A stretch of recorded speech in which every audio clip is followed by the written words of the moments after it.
911, what's the address of the emergency? Hey, what's the address? Man, person just got shot, bro. What street are you on? On, damn, what's she called? I'm on Virginia Street. How old is the person that got shot? Like 25. Okay. Is it male or female? Male. Okay, is he awake? No, he's dying. I need an ambulance here now. White boy, wait. Okay, where's the person with the gun? Sir? Who is it that shot him? Hello? No! Sir? Hello?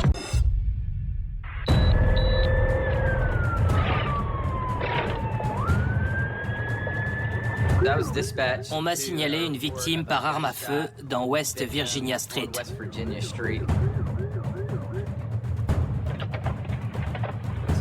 Quand je me rends sur les lieux,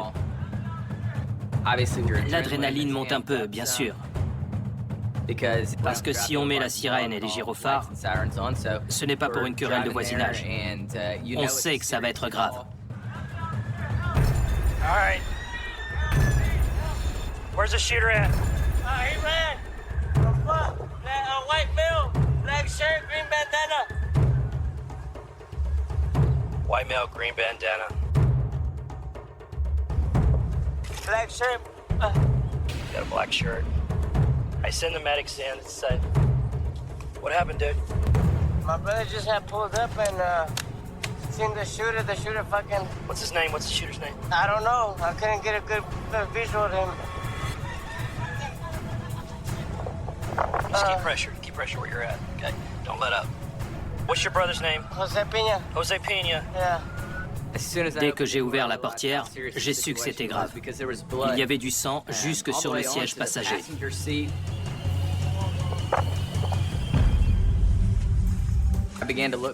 J'ai vérifié s'il était toujours en vie. Je n'en avais pas l'impression, mais on a continué d'appuyer sur la blessure. L'équipe médicale est arrivée pour le prendre en charge et elle a essayé de pratiquer les gestes médicaux susceptibles de lui sauver la vie, qu'ils sont les seuls à maîtriser.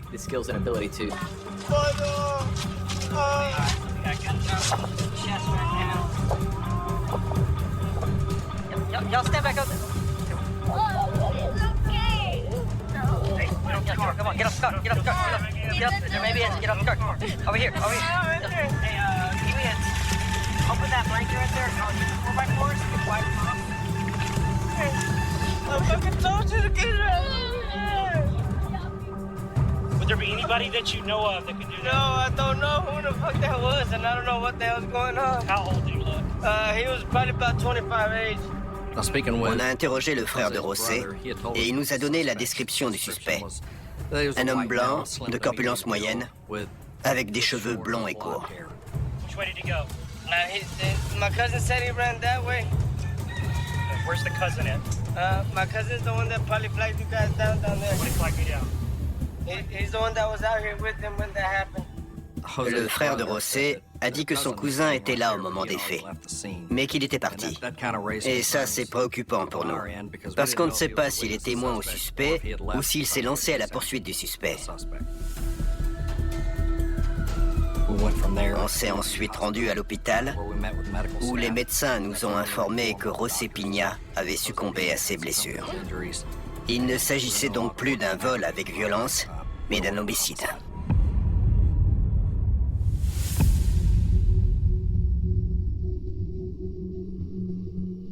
Mon frère était gentil. Il aimait sa famille. Il aimait mes enfants. Il m'aimait, moi. Il était très protecteur. Il était plus jeune que moi, mais je l'appelais mon petit grand frère parce qu'il veillait sur nous. Il était toujours là pour moi. Il voulait fonder une famille. Il voulait se marier, avoir des enfants. Ça n'est pas arrivé. On ne lui a pas laissé le temps.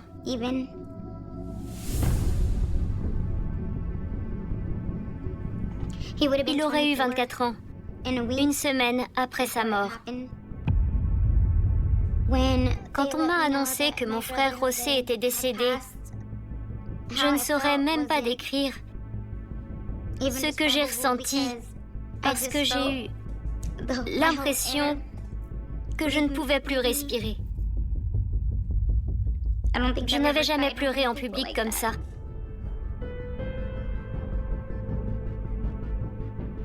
Il prenait soin de moi. Quand il travaillait, il me demandait toujours si j'avais besoin d'argent. Et je lui disais, non mon chéri, garde ton argent. Maman, est-ce que tu as mangé? Tu veux que je t'apporte quelque chose? Et je lui répondais toujours, non merci, mais il m'apportait à manger quand même. Parce que c'était un ange. C'était un ange pour moi.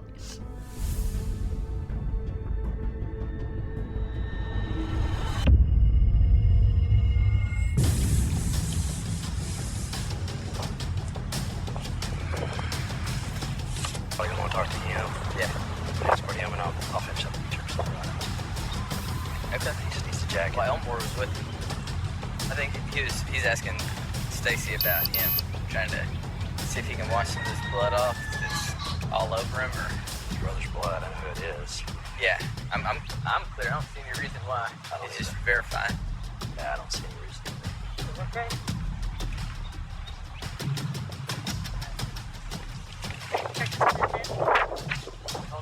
Is that a what? Is that a tent right there? No, I haven't checked anything yet. They'll probably get a search warrant for everything.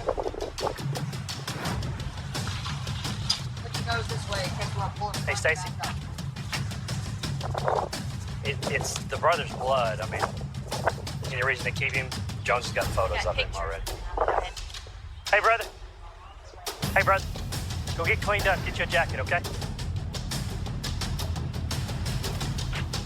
Une fois la scène sécurisée, on a vu qu'il y avait une tente devant la voiture.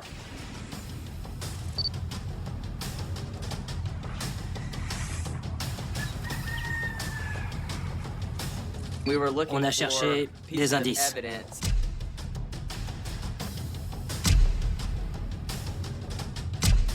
Dans la tente, on a trouvé une petite quantité de cannabis.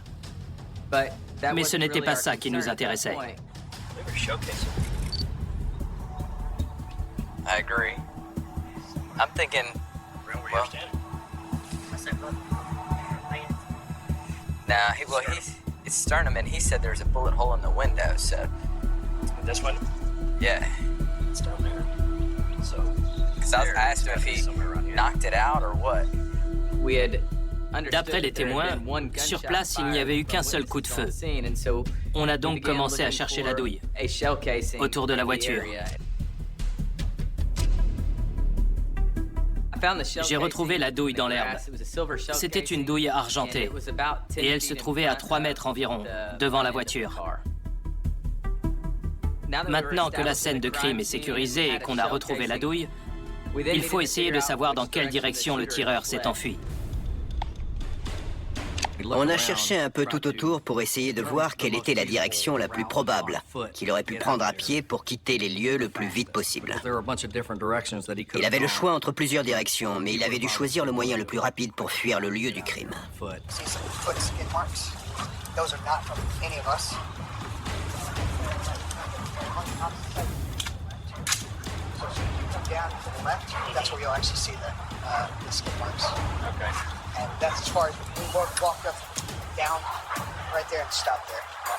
On a fait appel à une unité canine pour nous aider. I think you're gonna go down here.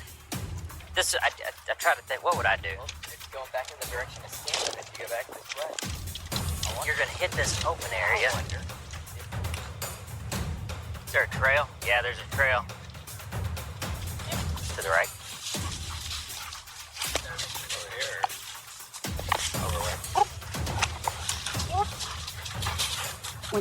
Quand un suspect s'enfuit, il laisse parfois derrière lui des preuves, sans se rendre compte qu'il les a laissées tomber. Ici, en l'occurrence, il s'agissait d'une tongue qui a été retrouvée sur le chemin que le suspect avait probablement emprunté. Ce sont les chiens qui l'ont dénichée. La tongue a été mise dans un sachet et envoyée au labo pour procéder aux analyses ADN. On a étendu notre périmètre de recherche et commencé l'enquête de voisinage pour voir qui avait des caméras de surveillance.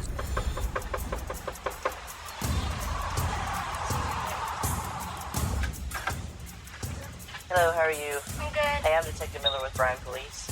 We're just trying to see if y'all saw anything on the street, like any suspicious people or vehicles. Yeah, I'm gonna go get my mom to see if she saw something. Great, thank you. All right, thank you. Wait, she's actually in the backyard, so if you don't want to go... Hey, can we just walk around and talk to her? Okay, thank you. Sorry to bother you. We're trying to see if anybody saw anything on the street, like people... Mais l'enquête de voisinage n'a rien donné de concluant ou d'utile pour nos recherches. On était dans l'impasse.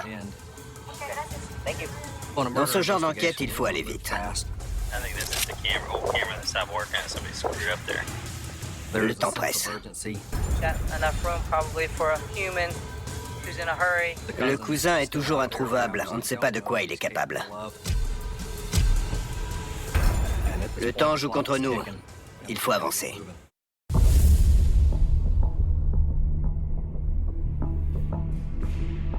La famille Pigna nous a fourni les coordonnées du cousin qui était sur le lieu du crime. On voulait absolument l'interroger. On l'a contacté et il a accepté de venir au poste pour qu'on prenne sa déposition.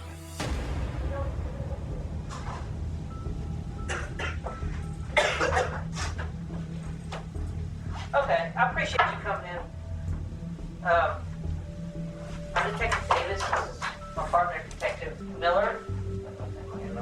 Well, just start me and tell us what happened, what was going on. And I was talking to my cousin, like, where did we met? We shot at him. Okay. And seen a white boy with a white mask. With a white mask? Yeah, I mean, not white mask, blue mask. Okay, okay. Now, when this happened, and where did you go from there? I called 911, rang the ambulance. Okay. And then after that, I went to the end of Virginia Street and started working down the long to go back all the way to the left. Okay. Tell where the guy went when he left. From behind the railroad track. Okay. Like they came from behind the wood, you know what the fence is? Yeah, yeah. All right. You know how you come to the railroad track on this side? He came through that way. L'une des informations qu'il a pu nous fournir, c'est la direction dans laquelle le suspect s'était enfui, en quittant la scène de crime. Et c'était exactement la piste que les chiens avaient reniflée, et qui passait à travers des broussailles pour aller vers la voie ferrée. Pour tenter de découvrir le mobile, les enquêteurs ont demandé au cousin des détails sur le crime, et il semblait récalcitrant au début. Et on suppose que c'est parce qu'il s'agissait d'une histoire de vente de stupéfiants.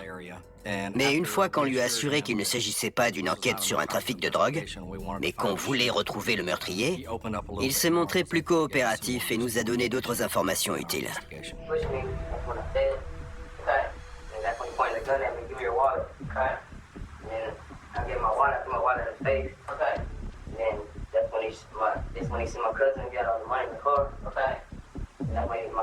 Put the gun in my cousin, he's like, give me the money. And my cousin didn't want to give it up. So that's when he shot him. Okay. Did he say anything else other than that? Is there even the farthest part of the back of your mind, does he resemble anybody that y'all might I know? never seen him. But my cousin, the way the facial expression my cousin gave him, like he knew him. D'après le cousin de la victime, il s'agissait d'un vol qui avait mal tourné. Le cousin nous a fourni une autre information très utile, à savoir qu'il avait parmi leurs clients réguliers, si je puis dire, un homme blanc. Il ne connaissait ni son prénom ni son nom, mais il nous a promis de chercher et de demander autour de lui. Et de regarder également sur les réseaux sociaux pour essayer de voir qui était en contact avec son cousin. Et une fois qu'il aurait cette information, il nous préviendrait.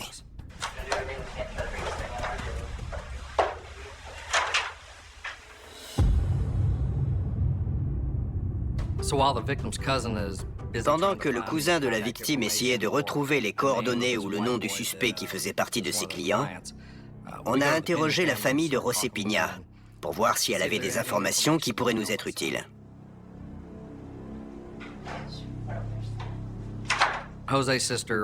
La sœur de José a accepté de venir au poste pour parler de ce qu'il s'était passé. I've been kind of writing everything down.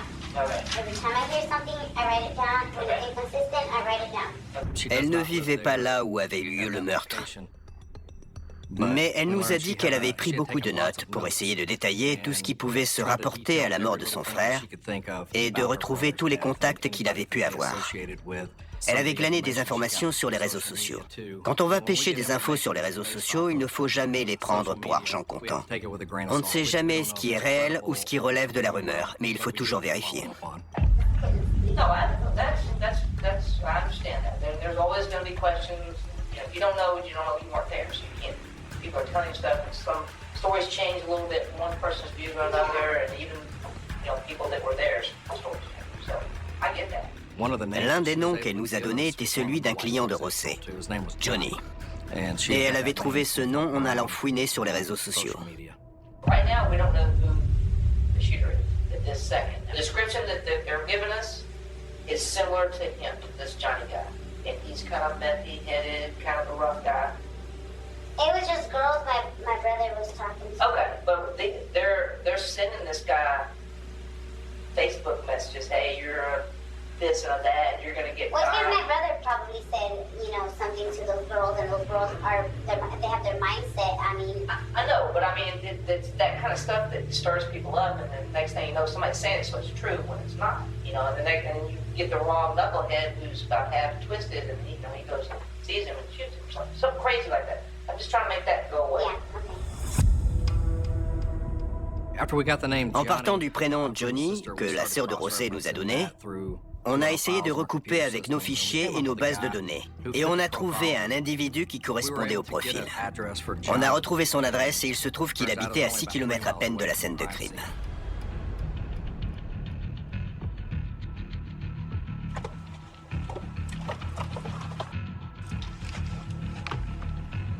Hello? Jonathan. he's in bed. Is he? Y'all want to go? Lights off. Y'all want to go get him for me? Yeah.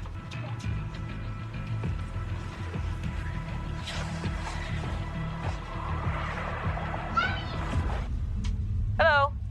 How you doing, sir? That's him there. Johnny. Can I talk to you for a second? I'm Detective Davis, Bryan Police. How you doing, man? Good. This is Detective Hines. He's my partner. Yes, sir. Hey, kids. Can I talk to you over here? We're investigating. Did you hear anything about the craziness that happened over on West Virginia Street the other day? No, sir. Okay, there was a guy got shot. I seen it on Facebook News. Okay. And we're just in the beginning stages of talking to people. Yes, sir. Your name came up as maybe an associate, or have talked to knew one of these guys, or that kind of thing. You have. I just know. I guess the guy's best friend's mother.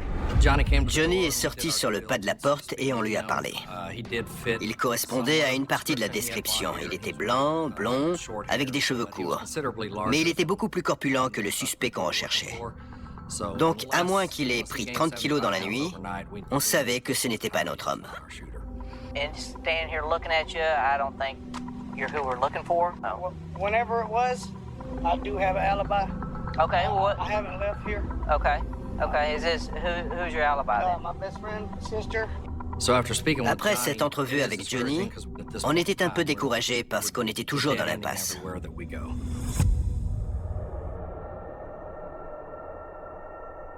On a décidé d'interroger de nouveau le frère de la victime pour voir s'il avait d'autres informations qu'il aurait oublié de nous transmettre. Ce qui peut arriver lors d'une enquête sur un meurtre quand la personne est sous le choc.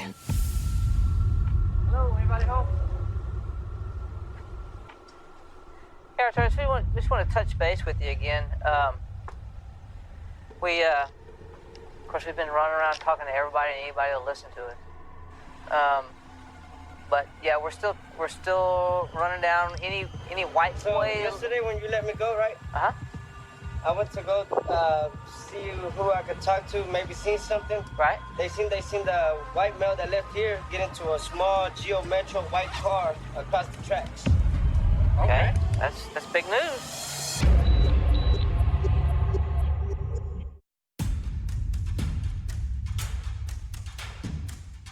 Même si le frère de la victime n'avait pas l'air de penser que c'était une info importante, ça l'était.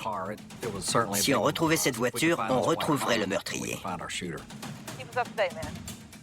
Il fallait d'abord interroger le témoin à qui le frère de José avait parlé pour voir s'il avait d'autres détails.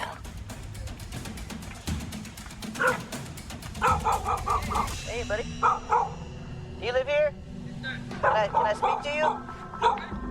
Can I talk to you real quick? L'homme n'a pas été très coopératif. Like, I know how it works in the neighborhood, dude. So, yeah, ain't no work no way. What's that? No work no way. I don't know why you... Trying to get some information, but we ain't got much. They told you what, about my house? Told you this. Somebody who lives in this greenhouse might have some information about what they saw. Look, I'm gonna be real with you, man. I'm not gonna beat around the bush. You know what I'm saying? I live upstairs. Okay. You know what I'm saying? Okay. I don't know the cat, you know what I'm saying? You don't know the cat who? Whoever that was. Whoever that was. You know what I'm saying? Okay. So, you know, I'm fresh out, bro. I did 5 years. I don't know. I mean, these cats around here, you know what I'm saying? I understand it. I'm not asking you who he was. I'm just asking you what you saw. But I seen that bitch ass car right there, man. I didn't get no plates. I didn't get none of that shit. Cet homme nous a dit qu'il venait de sortir de prison et il n'avait pas très envie de nous parler ou d'être impliqué dans une enquête sur un homicide.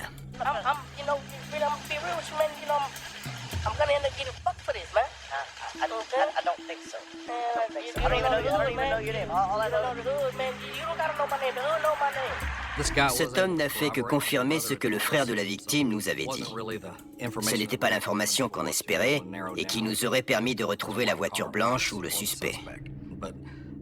Mais c'était mieux que rien. On savait qu'on cherchait une voiture blanche, donc tout espoir n'était pas perdu. Le jour de l'enterrement de mon frère, la cérémonie a eu lieu à l'église où on allait quand on était petit. Ça a été une très belle messe. Les amis et la famille qu'on n'avait pas vus depuis longtemps se sont rassemblés autour de nous pour nous réconforter. C'était très émouvant.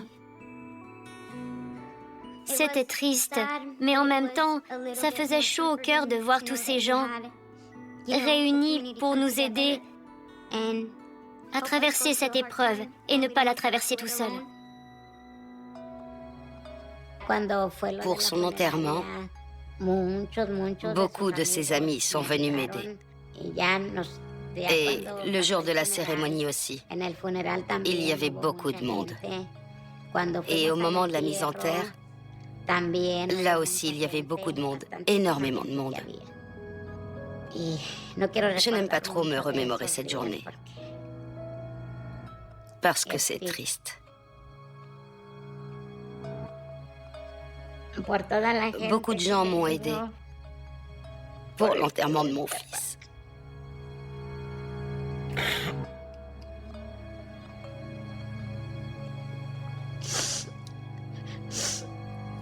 Parce que je n'avais pas de travail. Et tout le monde m'a aidé.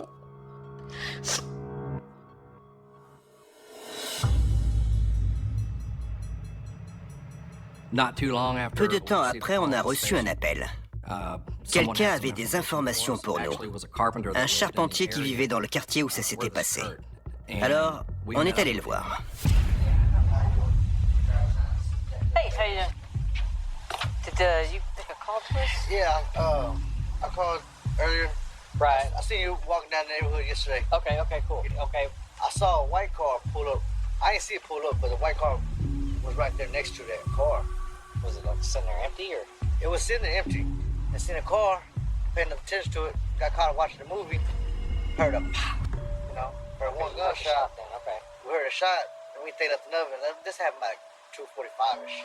Yeah. Okay. It's a white round car round-ish car. Okay. Okay. How many doors? 4-door, white. Okay. I believe it's 4-door. Okay. Tinted windows. It looked kind of beat up. Okay. You know? And I think it has something like some kind of sticker on the side of it, on the back of that window. Il nous a fait une description assez précise du film teinté qui avait été mal posé sur le pare-brise arrière et qui faisait des bulles. On a estimé qu'on avait suffisamment d'éléments pour diffuser un avis de recherche aux autres comtés et aux autres juridictions afin de retrouver cette voiture blanche. C'était une grande avancée pour notre enquête. Potential armed and dangerous involved in the... Yeah, could be a witness, could be a suspect. Detain and hold? Is that this point, or? Yeah, notify us. Notify. CID. Okay.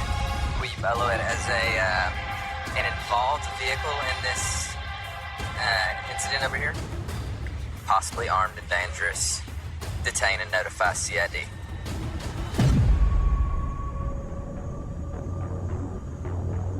Grâce aux informations qu'on avait recueillies sur le véhicule et à notre base de données, on a réussi à trouver une voiture qui correspondait parfaitement. Le véhicule en question était au nom d'une femme qui habitait du côté de Woodcrest Drive, c'est-à-dire à environ 10 km du lieu du crime. Dès qu'on a eu cette adresse, on a envoyé des unités passer devant la maison dans l'espoir d'apercevoir le véhicule. Et on a placé des agents en planque pour surveiller la maison. Peu de temps après, la voiture suspecte a été repérée. Les agents placés en surveillance nous ont signalé que 2 hommes étaient montés dans la voiture et avaient démarré. Une de nos unités a rattrapé le véhicule à hauteur du croisement entre la route 6 et Rock Prairie Road et l'a fait se garer sur le bas-côté. Sir, can you step out and talk to me for a second? It's kind of freaking me out. Okay, well, don't be freaked out. Oh, I am, because I don't understand what's going on. Well, that's what I'm here for, sir. Come on up here. On a tout de suite vu que le passager correspondait au signalement de l'assaillant. Il s'agissait de Cameron Crumry, 30 ans. Et le conducteur était son père. What's that? Yeah. You carry any kind of... You have any other weapon? Oh. Nope, nothing else. Is there anything in the car, any kind of weapons, anything like that? Okay. Do you have an issue with going through the car to make sure there's no weapons, anything like that may lend to what we're looking into? We're just going over to a paint job. I know, but we're going to ask you for your permission to go through here before we go through there. I don't really see a need. Okay, well, I've asked you first, but we are going to go through it, okay? Just based on what we know about the car to make sure there's no weapons, no anything. Oh, shit. My rifle is in the back. Ils ne voulaient pas qu'on fouille la voiture, mais après avoir consulté le bureau du procureur, on a fini par fouiller le véhicule et on a trouvé un fusil dans le coffre. Et Cameron Crumry avait également un couteau sur lui. On voulait aussi examiner ses bras, mais il portait un t-shirt à manches longues. On voulait voir s'il avait des égratignures après être passé dans les ronces en s'enfuyant. Mais il a refusé de nous les montrer. Can you give me some information on the history of this car? Whose car is this? This is my son's fiance's car. Whose son? My son's fiance. Okay. Him and his fiance live at my house with my grandson. Okay. And that's our car. It's registered to her. Okay. Le véhicule dans lequel se trouvaient Cameron et son père a été remorqué jusqu'au poste de police de Bryan pour qu'on puisse le fouiller et faire des prélèvements ultérieurement dans un environnement contrôlé. So, you said this was girlfriend or like fiance? Les inspecteurs ont préparé un mandat de perquisition pour la résidence près de Woodcrest, où vivaient Cameron, son père et la fiancée de Cameron.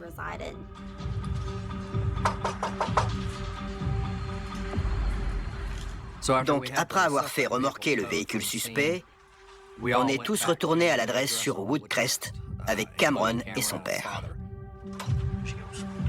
Hello. I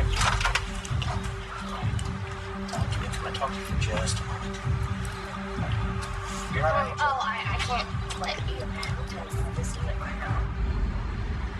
On a pu entrer en contact avec la propriétaire de la voiture blanche, la fiancée de Cameron. Mais elle n'a pas voulu nous laisser entrer pour perquisitionner la maison. Alors on a été obligé de rester dehors avec elle, devant la maison, en attendant l'autorisation du juge pour perquisitionner.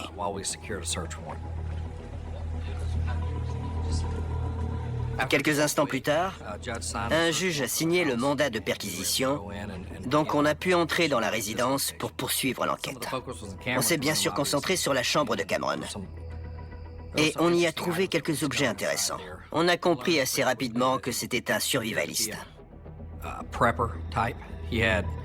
Il avait plusieurs sacs tout préparés. Chaque sac contenait un kit de survie, des armes, des munitions, de la nourriture, des pansements. On a également retrouvé du cannabis dans la maison, ainsi qu'une grosse somme en liquide. On sait qu'il achetait probablement du cannabis au moment du meurtre. Et on sait que c'est un business où les transactions se payent en cash. Et donc c'était un élément qui était clairement en rapport avec le crime. Les objets retrouvés dans la chambre de Cameron n'avaient pas nécessairement de lien direct avec l'enquête. Mais ça nous a permis de comprendre à quel genre de personnes on avait affaire. Les preuves les plus intéressantes ont été trouvées plus tard, dans la remise. Il y avait un seau en plastique avec des boîtes posées dessus. J'ai réussi à soulever partiellement le couvercle, malgré les boîtes, parce que c'était un couvercle souple et il s'est cassé et m'est resté dans la main. Mais j'ai eu le temps de voir qu'à l'intérieur, il y avait un sac poubelle tout neuf qui n'était pas couvert de poussière. Tous les objets dans cette remise étaient couverts de poussière, sauf ce sac.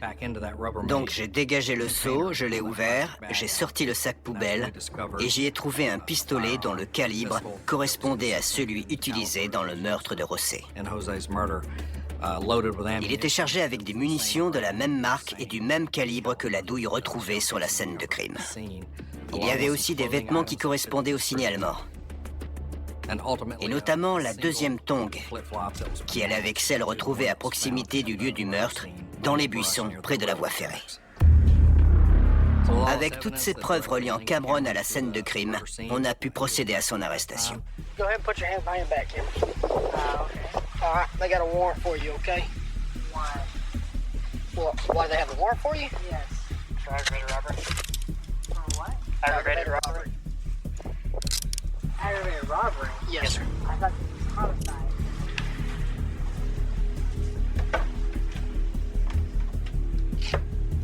Oh, shit. Good? Yeah. Almost missed the seat. Almost.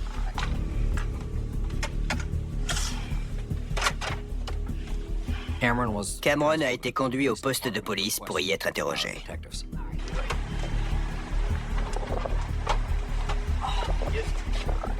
Good? I keep trying to use my nose. Oh, I got you. Just go like this, because that one's not to work. Bust a left. There we go. Go in here. I gotta keep you cuffed, all right? Until the detectives tell me that I can take you out of them, then I'll take you out of them, but I'll cuff you up front. I'll just leave them up front, all right? Wherever you. All right. Quand on interroge un suspect pour une affaire de meurtre, l'objectif c'est d'obtenir des aveux complets et véridiques. Il y a différentes manières d'y parvenir. Donc, on a commencé par lui dire qu'on savait qu'il n'était pas chez lui au moment du meurtre et que la voiture de sa fiancée n'y était pas non plus. C'était notre point de départ. We're trying to figure out exactly what happened on this last Saturday, on the 30th. Okay. Okay, and we kind of discussed it a little bit on City Road over there at College Station. Remember our conversation? Yeah, now I'm hearing it's aggravated assault or aggravated robbery or... Right. It kind of plays into somebody losing their life. Let me ask you a question. How familiar are you with Brian? Okay. I'm familiar with Brian on the call. Okay. Well, you're all the little, micro bumps and bruises, the missing little vent thing in the front, your little, the stickers you have in the back, the butterfly sticker and that little square thing. À partir de ce moment, on commence à faire monter la pression pour le pousser à la faute, ou pour obtenir ce qu'on cherche, à savoir des aveux complets. You know, with this, all its, you know, characteristics, 0% chance that it's not the same car, was on the west side of Bryan on 30th, which was a Saturday, at approximately 3 o'clock in the afternoon, or actually a little bit before that, okay? With a white male driving who looks a whole lot like you.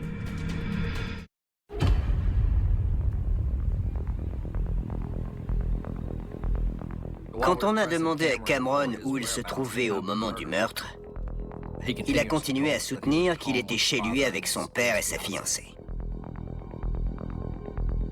Ce qu'il ne savait pas, c'est qu'on avait déjà parlé avec son père et sa fiancée, et qu'il n'était pas sûr à 100% qu'il était là, à ce moment de la journée. I had 2 people that were there who saw me at my house. Like, and we talked to your dad, talked to your wife, independent of you. Your dad says he was asleep. We went and talked to your wife. She says she was in the kids' room doing Easter arts and crafts for hours.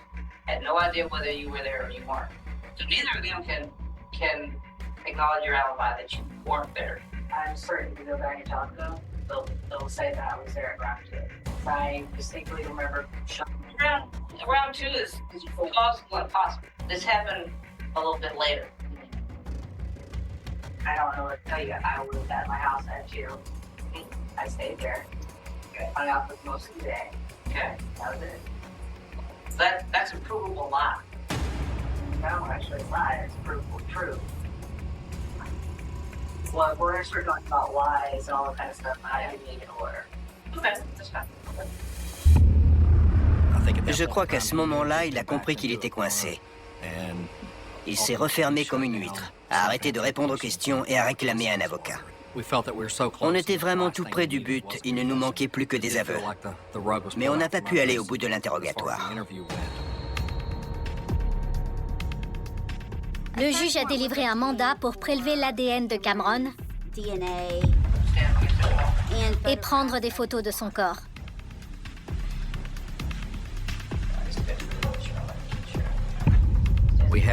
On lui a demandé d'enlever son t-shirt pour vérifier s'il avait des marques sur le corps. Ses bras, ses jambes et le dessus de ses pieds étaient couverts d'écorchures et d'égratignures, exactement comme quelqu'un qui aurait traversé des buissons en courant pour fuir le lieu du crime.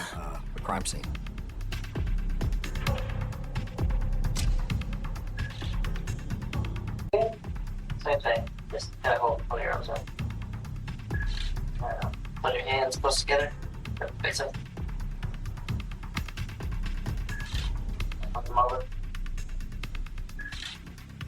All right. We get you back. Nice to breathe. Le prélèvement d'ADN est ensuite envoyé au labo, où il pourra être comparé à toutes les preuves qu'on jugera bon d'analyser. Il va ainsi pouvoir être comparé aux objets qui ont été préalablement envoyés au labo pour analyse, comme par exemple la tongue qui a été retrouvée sur le chemin. En comparant l'ADN de Cameron à celui retrouvé sur la tongue, on aura la confirmation qu'il l'a bien porté à un moment donné. Les preuves recueillies constituaient un dossier très solide. Mais un nouvel élément inattendu est apparu dans l'enquête. On a mis la main sur des images de vidéosurveillance d'une maison voisine sur lesquelles on voit ce qui s'est passé au moment du meurtre. On peut y voir Cameron arriver sur les lieux, probablement pour acheter de la drogue. Il se dit qu'il va en profiter pour les braquer. Il menace le cousin de José avec son arme, lui prend son portefeuille. Il essaie de braquer José et finit par le tuer. Puis il s'enfuit à travers les broussailles, en perdant sa tongue au passage et en s'égratignant à cause des ronces. Il traverse la voie ferrée où il est vu par plusieurs témoins en train de monter dans une voiture blanche. Puis il essaye de cacher dans la remise tous les objets ayant un lien avec le meurtre, notamment l'arme et ses vêtements. Cameron a cru qu'il arriverait à effacer ses traces et à ne pas être inquiété. Lorsqu'il a été confronté à toutes les preuves accablantes qui avaient été rassemblées, grâce au travail d'enquête minutieux fourni par les inspecteurs et la police en général, Cameron Crumry a plaidé coupable du meurtre de José Piña. Et il a été condamné à 50 ans de réclusion dans une prison du Texas. Une affaire comme celle-là, c'est très gratifiant pour un enquêteur. Souvent, dans les affaires d'homicide, il manque toujours cette dernière preuve qui permettrait de boucler l'enquête. Parfois, elle a été détruite, parfois, elle est juste introuvable, ou que sais-je. Mais il manque toujours une preuve, et ce qui est différent ici, c'est qu'on a retrouvé toutes les preuves possibles et imaginables pour résoudre cette affaire. La police est là pour protéger la population. Et quand on voit tous les efforts qui ont été fournis pour retrouver les témoins, la voiture et toutes les preuves, tout ça mis ensemble a permis de mettre quelqu'un comme Cameron Crumry derrière les barreaux et de rendre justice à la famille. Je ne voulais pas qu'un de mes enfants meure avant moi. J'ai toujours demandé à Dieu qu'il m'emporte en premier.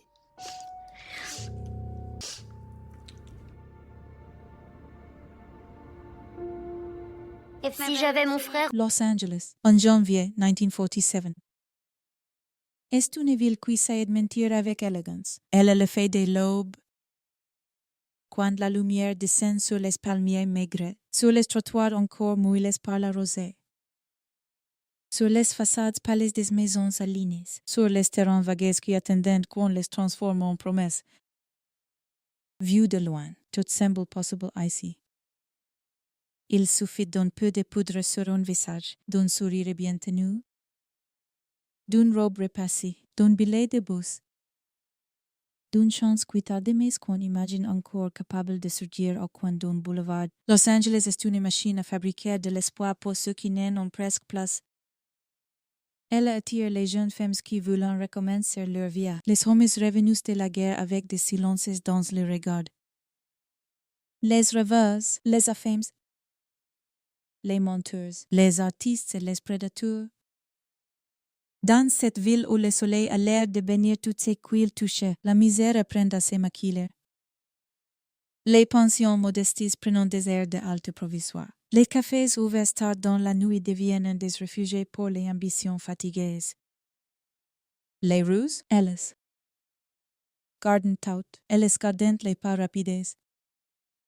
Les attentes déquées, les rendez-vous manques, les faux noms, les illusions rapices. Et parfois, sans prévenir. Elles rendent quelque chose que personne n'était prêt à revoir. Si matin-là, ce n'est pas seulement un corps que la ville découvre, c'est une blessure si nette. Si claquante, qu'elle semble ouvrir Los Angeles en deux. D'un seul geste, entre les rêves qu'elle vend et la brutalité qu'elle cache. Avant les gros titres, avant les photographes, avant les policiers penchés sur les rapports, avant le surnom qui va bientôt traverser toute l'Amérique comme une traînée d'encre noire.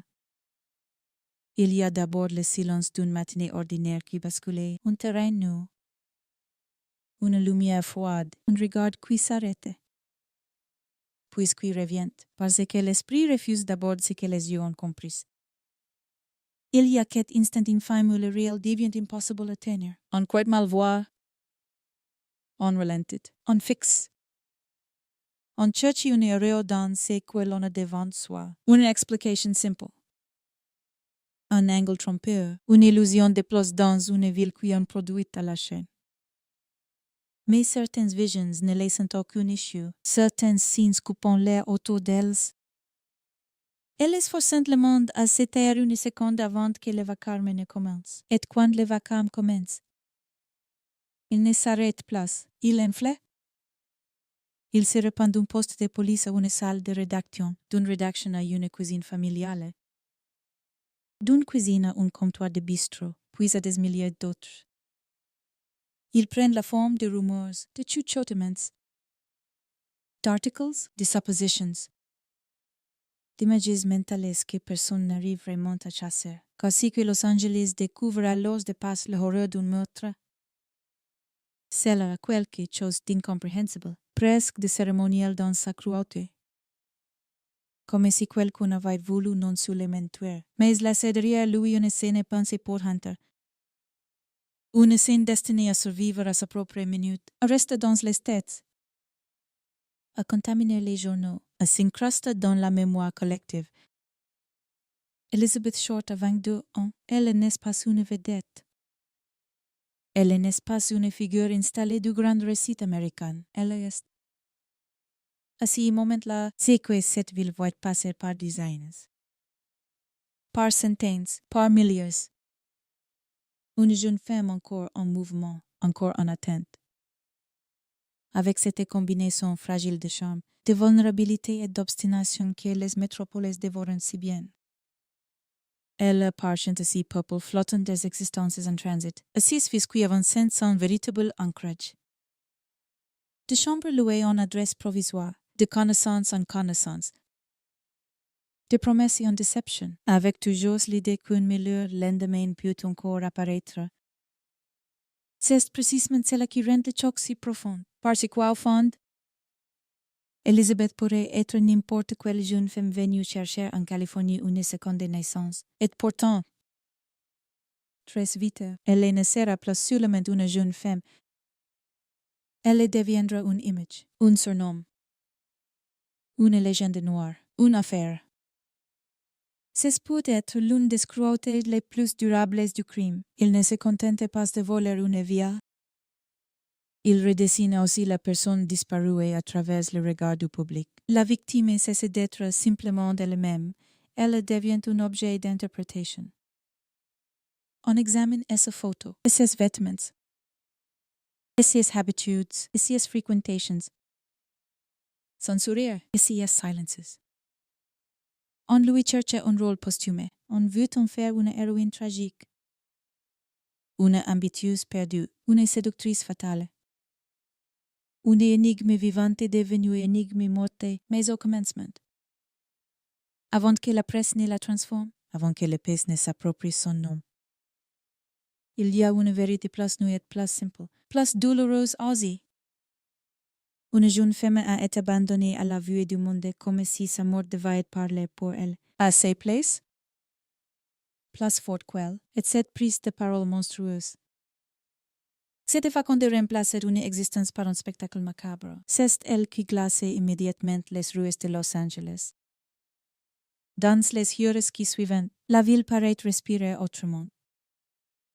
Les téléphones sonnent plus vite, les rédacteurs se penchant sur leurs bureaux avec ces mélanges de fièvre et d'appétit qui provoquent les affaires extraordinaires. Les policiers savant déjà qu'ils s'entrent dans une zone dangereuse, c'est là où un crime n'est plus seulement un crime. Mais un événement public, un drame dont chaque détail attire des regards qui ne cherchent pas seulement la vérité. Mais aussi le frisson, et lorsqu'un crime offre à la presse un récit aussi brutal, aussi mystérieux, aussi chargé d'images, la vérité commence souvent à se battre contre autre chose qu'un assassin. Elle doit aussi lutter contre l'emballement. Il faut imaginer la mécanique qui se met en marche. Un dossier s'ouvre. Mais en même temps une mythologie secrète. Chaque mot prononce comme déjà trop. Chaque imprécision porte grosseur. Chaque détail va être reprise. Déforme, discute. Amplify. Les faux témoins vont surgir. Les certitudes de comptoir vont proliférer. Des hommes vont appeler pour se faire passer pour quelqu'un d'important. D'autres vont prétendre savoir. Des théories vont naître avant même que les premières véritables réponses existent. C'est ainsi que certaines affaires quittent presque immédiatement le domaine du réel pour entrer dans une brume plus épaisse, faite de peur, de fascination, d'ego, de projections et de commerce, au Los Angeles. En 1947, est le terrain parfait pour cette dérive. Parce que tout, ici, semble déjà écrite comme un décor de cinéma, parce que les ombres y tombent bien. Parce que les visages y maintiennent parfois avec une grâce étudiée, parce que l'industrie du rêve a appris à transformer toute tragédie en image mémorable. Et parce qu'au fond, la ville entière repose sur cette contradiction. Promettre l'ascension tout en recouvrant des gouffres. L'affaire d'Elizabeth Short va donc immédiatement cesser d'appartenir aux seuls enquêteurs. Elle sera happée par l'imaginaire national, comme si l'Amérique tout entière reconnaissait dans cette histoire quelque chose de plus grand qu'un meurtre. Une pire ancienne, peut-être. La peur que la botte ne protège de rien, la peur que les villes brillantes soient aussi les plus obscures. La pure quoi au cœur du modernisme, sous les affiches. Les studios, les robes impeccables et les sourires vernis se cache une violence capable de tout profaner, et puis il y a si de tels que l'on sent presque avant même de les nommer. C'était affaire à la structure d'un cauchemar parfait, une jeune femme jeune. Photogénique, sans véritable place fixe. Quasi pas suffisamment de gens pour que tout le monde se sente concerné, mais connu de trop peu pour que quelqu'un puisse immédiatement refermer le cercle autour d'elle. Un crime d'une brutalité telle qu'il repousse les mots. Une ville déjà saturée de fiction. Une époque avide de sensationnel. Tous les ingrédients sont là pour que la réalité se transforme en obsession. Pourtant, il faudrait résister à cette tentation de légende et rester encore un instant dans l'aube du drame. Là où tout n'est que stupeur, car la stupeur a quelque chose de plus honnête que les récits qui viendront ensuite.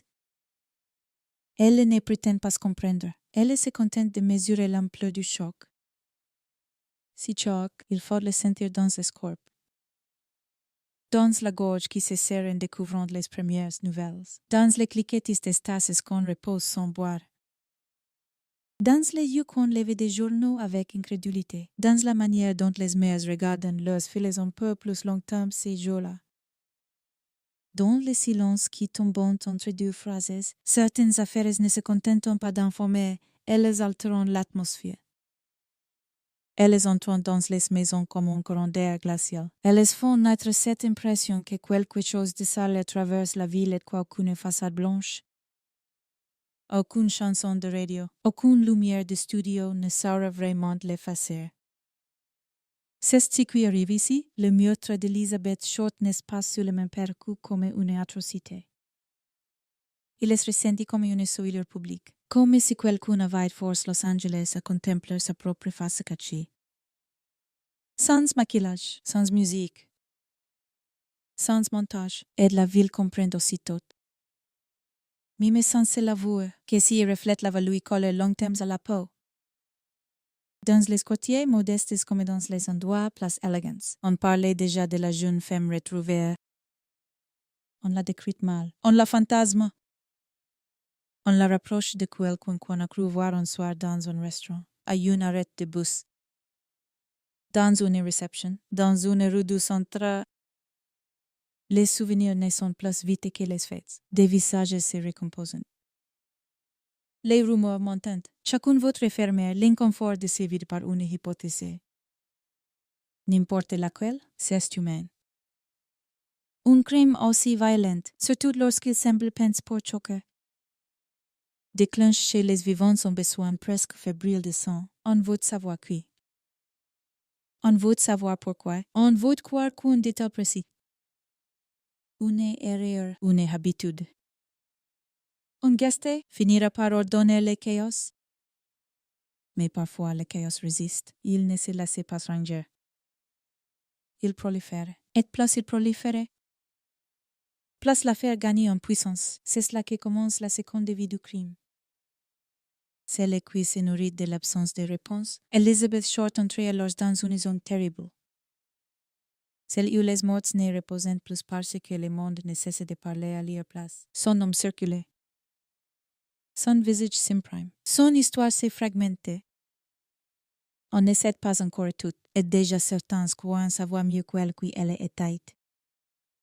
Cette confiscation du réel est au cœur des grandes affaires non résolues. Elles fabriquent autour des victimes une foule de personnages de remplacement. Or le danger est là, place la figure publique grossit. Place la personne intime s'efface. Il faut donc Mimi dans la croche, Mimi en suil du récit. Revenir à quelque chose de simple et de ferme. Elizabeth Short n'est pas née pour devenir un symbole. Elle n'est pas née pour être dissoute dans un surnom. Elle était une jeune femme avec ses attentes. Ses fatigues, ses gestes. Ses espoirs tenaces, ses déceptions sans doute rentrées. Et ses rêves parfois contradictoires, comme tous les rêves. Elle avait une façon de se présenter au monde, une façon d'occuper une pièce, une façon d'attendre qu'on la remarque, peut-être, ou qu'on la choisisse enfin pour quelque chose de plus grand que la survie d'un jour à l'autre. C'est cela aussi. Le terreau de l'histoire, la fragilité des vies qui avancent à découvert dans une ville qui récompense rarement la sincérité et qui s'intéresse vite la faiblesse. Los Angeles attire parce qu'elle promet, elle détruit parce qu'elle tue. Et entre les deux, des êtres entiers restant suspendus. Sans filet, l'affaire Black Dahlia. Puisqu'on finira par l'appeler ainsi, ne hantez pas seulement parce qu'elle est atroce. Elle est hantée parce qu'elle semble condenser l'essence la plus sombre de cette ville, elle est de la beauté exposée. Elle dit l'ambition sans protection. Elle dit le corps d'une jeune femme rendue à l'espace public comme un message terrifiant. Elle dit aussi l'impuissance immédiate des institutions face à une violence qui paraît déjà les naguère, car dès les premières heures. On sent que ce crime ne se laissera pas dompter facilement. Il y a trop d'angles morts. Trop de place pour la fiction, trop de choses dans l'imagination collective. Il arrive avec cette qualité sinistre des affaires qui dépassent leur propre thème cette qui, au lieu de vieillir, deviennent plus épaissées au fil des décennies, mais personne ne sait encore cela au premier matin. Ou plutôt, on laisse son pouvoir le formuler. On comprend qu'un saut a été franchi, qu'il y aura un avant et un après. Qu'à partir de maintenant, le nom d'Elizabeth Short n'appartiendra plus seulement à ceux qui l'ont connu, mais à une foule infiniment plus vaste, infiniment moins tendre aussi. Et c'est peut-être dans cette dépossession qui se cachait la vraie noirceur de l'affaire. Le meurtrier n'a pas seulement pris une vie. Il a livré cette vie à la consommation du monde. Il a créé une image qui allait continuer de blesser bien au-delà de la scène initiale. Dès lors, la machine culturelle américaine se mettra au travail. Elle recouvrira les crimes de commentaires, de titres, de speculations, de livres, de scénarios, de theories. Elle les ranguera parmi les grandes énigmes nationales. Elle les fera entrer dans la lignée des mystères que l'on n'arrive pas à laisser tranquille. Mais avant cette longue digestion par la mémoire collective, il existe un moment plus peu, presque sacré dans son horreur. C'est lui où la ville regarde et ne comprend pas encore comment elle a pu en arriver là. Ce moment, c'est celui de la croche. C'est lui où la narration doit s'arrêter sur la tension brute, sans courir vers la solution. Puisqu'il n'y en aura pas de définitive, sans se noyer dans les pistes. Puisqu'elles viendront plus tard, sans voler au drame son poids humain. La matinée est claire, et pourtant tout paraît plus sombre qu'à l'ordinaire. Les rues continuent d'exister, les voitures passent. Les chiens aboyant, des portes s'ouvrant. Des journaux se vendant, des studios se préparant à tourner, des secrétaires classant des dossiers, des services essuyant des verres. Le monde, comme toujours, refuse de s'arrêter tout à fait. C'est ce qui rend les grands crimes si obscènes. Ils surviennent au milieu de la continuité ordinaire. Ils n'interrompent pas seulement une vie, ils révèlent l'indifférence mécanique du reste. Le soleil monte quand même, les commerces ouvrant quand même. La ville continue de respirer, même avec cette nouvelle soudaine plantée dans son flanc. Et au milieu de cette indifférence, un homme commence à circuler avec une lourdeur particulière. Elizabeth Short, bientôt. Le pays tout entier les connaîtra, bientôt. On lui ajoutera un surnom qui sonne comme une invention des romans noirs. Bientôt, son histoire sera racontée, déformée, disséquée, exploitée, reprise par ceux qui cherchent la vérité et par ceux qui préfèrent sur les mains l'ombre qu'elle projette. Mais pour l'instant, il faut rester là, dans cette minute de bascule où Los Angeles comprend que l'une de ses filles perdues vient d'être rendue à la ville sous la forme la plus terrible possible. Le vent léger du matin traverse les espaces vides, remuant un peu de poussière. Froisse les herbes sèches, et la ville semble soudain moins vaste, moins brillante, moins chaude d'elle. Quelque chose a été arraché au secret, quelque chose a été exposé. Et c'est quelque chose ne disparaîtra place jamais tout à fait, car certaines affaires ne s'éteignent pas avec les années. Elles restent suspendues au-dessus des villes comme une lumière malade. Elles reviennent dans les livres, dans les films, dans les conversations nocturnes, dans les archives qu'on rouvre trop tard, dans les esprits de ceux qui pensent encore qu'un détail oublié, un homme néglige, un fil minuscule pourrait un jour conduire jusqu'à la vérité. L'affaire Elizabeth Short est de celle-là. Elle est née dans la froideur d'un matin de janvier. Se gorge immédiatement de silence, de peur et de curiosité. Puis s'élève au-dessus de son époque pour devenir l'un des grands fantômes de l'histoire criminelle américaine. Et si elle continue de nous fixer aujourd'hui, ce n'est pas seulement parce qu'elle reste irrésolue, c'est parce qu'elle contient, de son premier instant public, toute la tragédie d'un monde où la lumière n'empêche rien, où les rêves attirent aussi les ténèbres, et où une jeune femme peut disparaître dans l'immensité d'une ville avant de réapparaître. Trop tard, au centre de tous les regards. Avant d'être un homme figé dans les archives criminelles, avant d'être un visage reproduit dans les journaux et enfermé pour toujours dans la pénombre d'un surnom. Elizabeth Short est d'abord une jeune femme qui avance dans le monde avec cette combinaison fragile de grâce, d'obstination et d'incertitude, que pourtant souvent ceux qui n'ont pas encore trouvé l'endroit où poser leur vie. Le contexte de son histoire n'est pas seulement celui d'un crime commis à Los Angeles en 1947, c'est celui d'une époque entière, d'un pays en train de changer de peau après la guerre, d'une ville qui vend du rêve à grande échelle, et d'une jeunesse qui cherche sa place dans un décor trop vaste pour elle. Comprendre Elizabeth Short, ou du moins essayer de l'approcher avec justesse, exige de regarder autour d'elle avant de regarder le drame.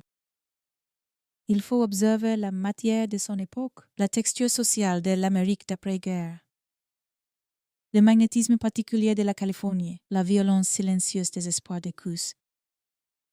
Et cette manière qu'ont certaines villes d'ouvrir leurs bras pour mieux avaler les plus vulnérables en 1947. Les États-Unis sortant officiellement victorieux du conflit mondial, mais la paix n'a rien d'un repos simple. Le pays change de rythme, de visage. De respiration, des hommes reviennent du front avec des valises maigres et des regards vieillis trop tôt. Des femmes qui ont tenu des emplois, des usines, des responsabilités nouvelles pendant la guerre se retrouvant, renvoyées vers une normalité domestique que beaucoup ne voyant pas exactement revue. L'économie se réorganise. Les industries s'ajustent. Le patriotisme triomphant cohabité avec une malaise plus discrète. Plus divers, faite de fatigue nerveuse, des désirs contraires, d'identités flottantes. Partout, des existences cherchent à recommencer. Recommencer une carrière, une vie sentimentale, une réputation, un avenir. Cette énergie de recommencement traverse le pays entier, mais elle trouve en Californie, et particulièrement à Los Angeles, un terrain presque mythologique.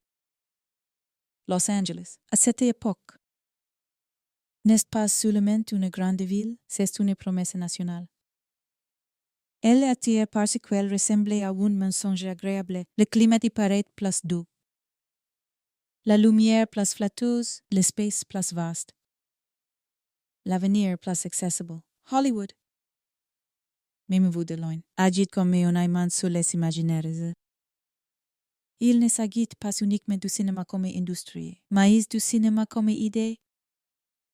L'idée qu'une vie peut être écrite, qu'un homme ordinaire peut devenir célèbre, qu'un visage anonyme peut soudain compter, qu'on peut quitter une existence terne dans une ville grise et se refaire une identité sous le soleil californien. Cette promesse ne concerne pas seulement les futurs acteurs, elle touche tous ceux qui vivent à côté du rêve. Dans son halo, servieuses, mannequins occasionnels, standardistes, hostesses, secrétaires, danseuses, hommes à tout faire, chauffeurs, petits producteurs, escrocs charmants, artistes rates, aspirants dont le talent importe parfois moins que la culotte, la ville entière fonctionne comme un vaste vestibule du possible. On peut y atteindre long temps, on peut y espérer sans preuve. On peut y survivre à coups de petites rencontres, de promesses floues, de soirées où l'on se montre un peu mieux habillé que la ville pour donner l'impression que quelque chose est en train d'arriver, mais derrière cette lumière. Los Angeles possède déjà SIS angles morts. La ville est vaste, morcelée, inégale. Les palmiers et les façades blanches n'abolissent ni la solitude ni la précarité. Il y a les quartiers élégants, les villas où les cocktails se servent sur des terrasses bien éclairées, les studios où des jeunes femmes attendent dans des antichambres avec leurs photographies soigneusement rangées dans des enveloppes. Et puis il y a les hôtels modestes, les pensions, les chambres qu'on loue pour quelques nuits, les cafés où l'on reste un peu trop longtemps parce qu'on n'a pas meilleure adresse où aller. Entre ces deux mondes, beaucoup circulent sans jamais vraiment appartenir à aucun. Elizabeth Short fait partie de cela. Elle appartient à cette population mobile, flottante, souvent jugée avant même d'être comprise. Faite de jeunesses femmes qui ne sont pas tout à fait installées, pas tout à fait perdues non plus. Mais maintenues dans un entre-deux permanent, c'est dans cet entre-deux que grandit le danger. Parce que l'incertitude oblige à dépendre des autres, et que dépendre des autres, dans une ville fondée sur l'apparence et l'opportunisme, revient souvent à s'exposer. Elizabeth n'entre pas dans l'histoire américaine comme une célébrité authentique. Elle y entre comme une jeune femme dont le visage semblait déjà raconter quelque chose. Mais avant que le drame n'en fasse un symbole, elle a cette beauté sombre. Si Style remarque, cette présence qui pousse les gens à se souvenir d'elle après coup, à se rappeler une robe, une coiffure, une manière de sourire ou de tenir son menton, mais la beauté. Dans ce contexte, n'est-ce ni un pouvoir absolu ni une protection.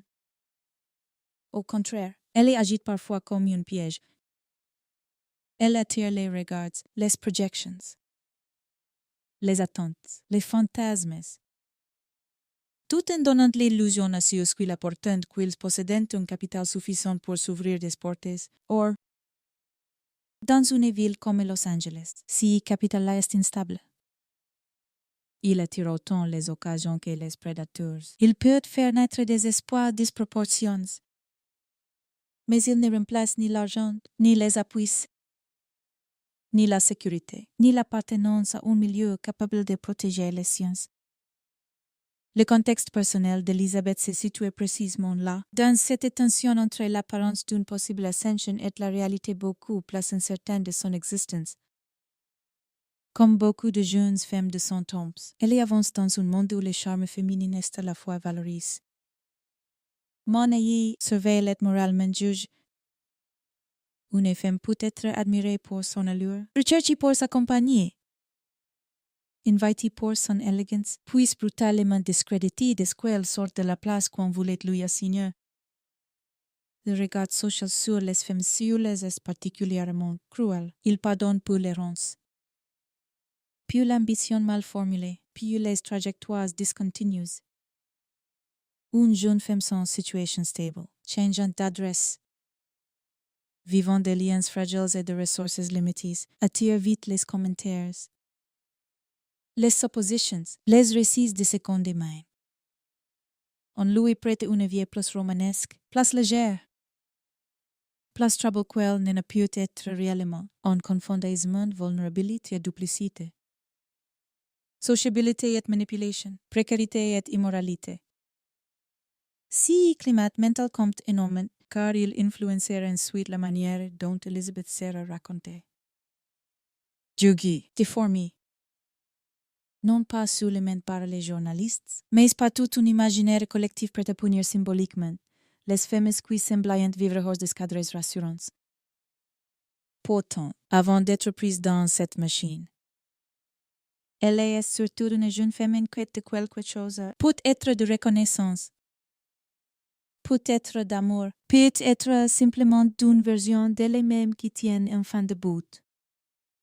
C'est là que le contexte devient place intime, car il y a dans certaines trajectoires une fragilité spécifique. Celle de ceux qui se construisent à travers le regard d'autrui faute d'avoir pour ancrer tout leur propre sentiment d'existence, on veut être vieux. Choisir, préférer, remarquer, on s'attache à ceux qui brillent, à ceux qui promettent, à ceux qui paraissent détenir un accès vers une vie meilleure. On accepte des détours, des dépendances. Des humiliations futures, parce que renoncer serait admettre que le grand récit rêve ne viendra pas. Dans l'Amérique de l'après-guerre, si désir de réinvention est partout. Mais il est particulièrement cruel pour les femmes qui ne disposent ni d'une fortune, ni d'un foyer stable, ni d'un réseau protecteur. Elles doivent se rendre visibles tout en restant respectables. Séduisantes sans semblent disponibles, ambitieuses sans paraître calculatrices, libres sans être jugées perdues, c'est un équilibre impossible. Et beaucoup tombent dans l'espace entre ces injonctions. Los Angeles amplifie encore cette tension. Ici, l'apparence n'est pas seulement une surface. Qu'est-ce une monnaie? Tout le monde compose un personnage. Même partiellement, on gomme son accent. On ajuste ses vêtements, on affine son récit personnel. On ment parfois un peu sur ses fréquentations. On laisse croire qu'un rendez-vous important attendait. Qu'un projet se prépare, qu'une chance est sur le point d'éclore. Si theater social permanent ne concerne pas seulement les célébrités, il contamine toute la ville. Chacun vote semble, plus près du centre qu'il ne l'est réellement, pour une jeune femme comme Elizabeth. Cet environnement peut être à la fois exaltant et profondément déstabilisant. Il permet de rêver. Mais il exige aussi de performer sans cesser une version de soi qui inspire le désir, l'intérêt ou au moins la curiosité. Le problème, c'est qu'une identité trop suspendue au regard des autres devient vulnérable aux mains de ceux qui savent repérer la faillite. Chose qui promettant, ceux qui invitant. Ceux qui rassurent avec aisance, ceux qui savent que. Dans une ville d'espérances fragiles, il suffit parfois de parler avec assurance pour obtenir la confiance de quelqu'un qui ne veut pas perdre sa chance. La culture médiatique de l'époque joue aussi un rôle essentiel dans ces contextes. L'Amérique des années 40 est déjà profondément fascinée par les récits criminels, les drames urbains, les affaires sensationnelles. Les journaux populaires savent transformer un fait divers en spectacle national. Ils ne vendent pas seulement de l'information. Ils vendent des émotions, des silhouettes, des archetypes. La jeune femme mystérieuse, la ville décadente, le monstre élégant. L'enquête embrouillée, toute celle nourrit un imaginaire déjà bien installé. Le crime n'est pas seulement raconté, il est scénarisé les victimes féminines. Surtout lorsqu'elles sont jeunes et jugées attirantes, sont très vite prises dans une logique de narration où leur propre humanité passe après leurs valeurs symboliques. On les stylise, on les résume, on les moralise. Le contexte d'Elizabeth est donc aussi celui d'un pays prêt à consommer son histoire sous une forme spectaculaire avant même de la comprendre. Mais avant cette récupération, il reste la réalité du quotidien. Souvent moins brillante, souvent plus triste. Il faut imaginer les trajets anonymes, les attentes, Les adresses provisoires, les repas pris sans certitude du lendemain. Les conversations où l'on entretient l'illusion que tout va s'arranger. Il faut imaginer une jeunesse féminine pour laquelle l'élégance devient parfois une dernière manière de tenir debout quand tout le reste vacille.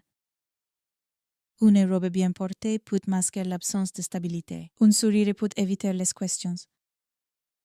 Un rire peut retarder l'instant où l'on doit reconnaître que l'on n'a pas vraiment d'endroit sur aller dans cet univers. La fatigue elle-même apprend à se maquiller, et c'est peut-être ce qui rend le contexte d'Elizabeth si poignant. Il n'est pas fait de grandeur, mais de petites résistances quotidiennes contre l'effacement. Elle n'évite pas encore dans la tragédie, elle évite dans cette zone bien plus ordinaire, bien plus fréquente. Où l'on continue d'espérer sans garantie, il y a aussi. Dans le fond de l'époque, une culture du silence autour de la violence masculine. On parle volontiers de danger, mais on le situe souvent dans des figures spectaculaires ou lointaines. On parle moins des homes rassurants en apparence, des familiarités trop rapides, des rapports de force cachés derrière les bonnes manières, des invitations acceptées faute de mieux, des dépendances créées par le besoin d'argent, d'attention ou de protection.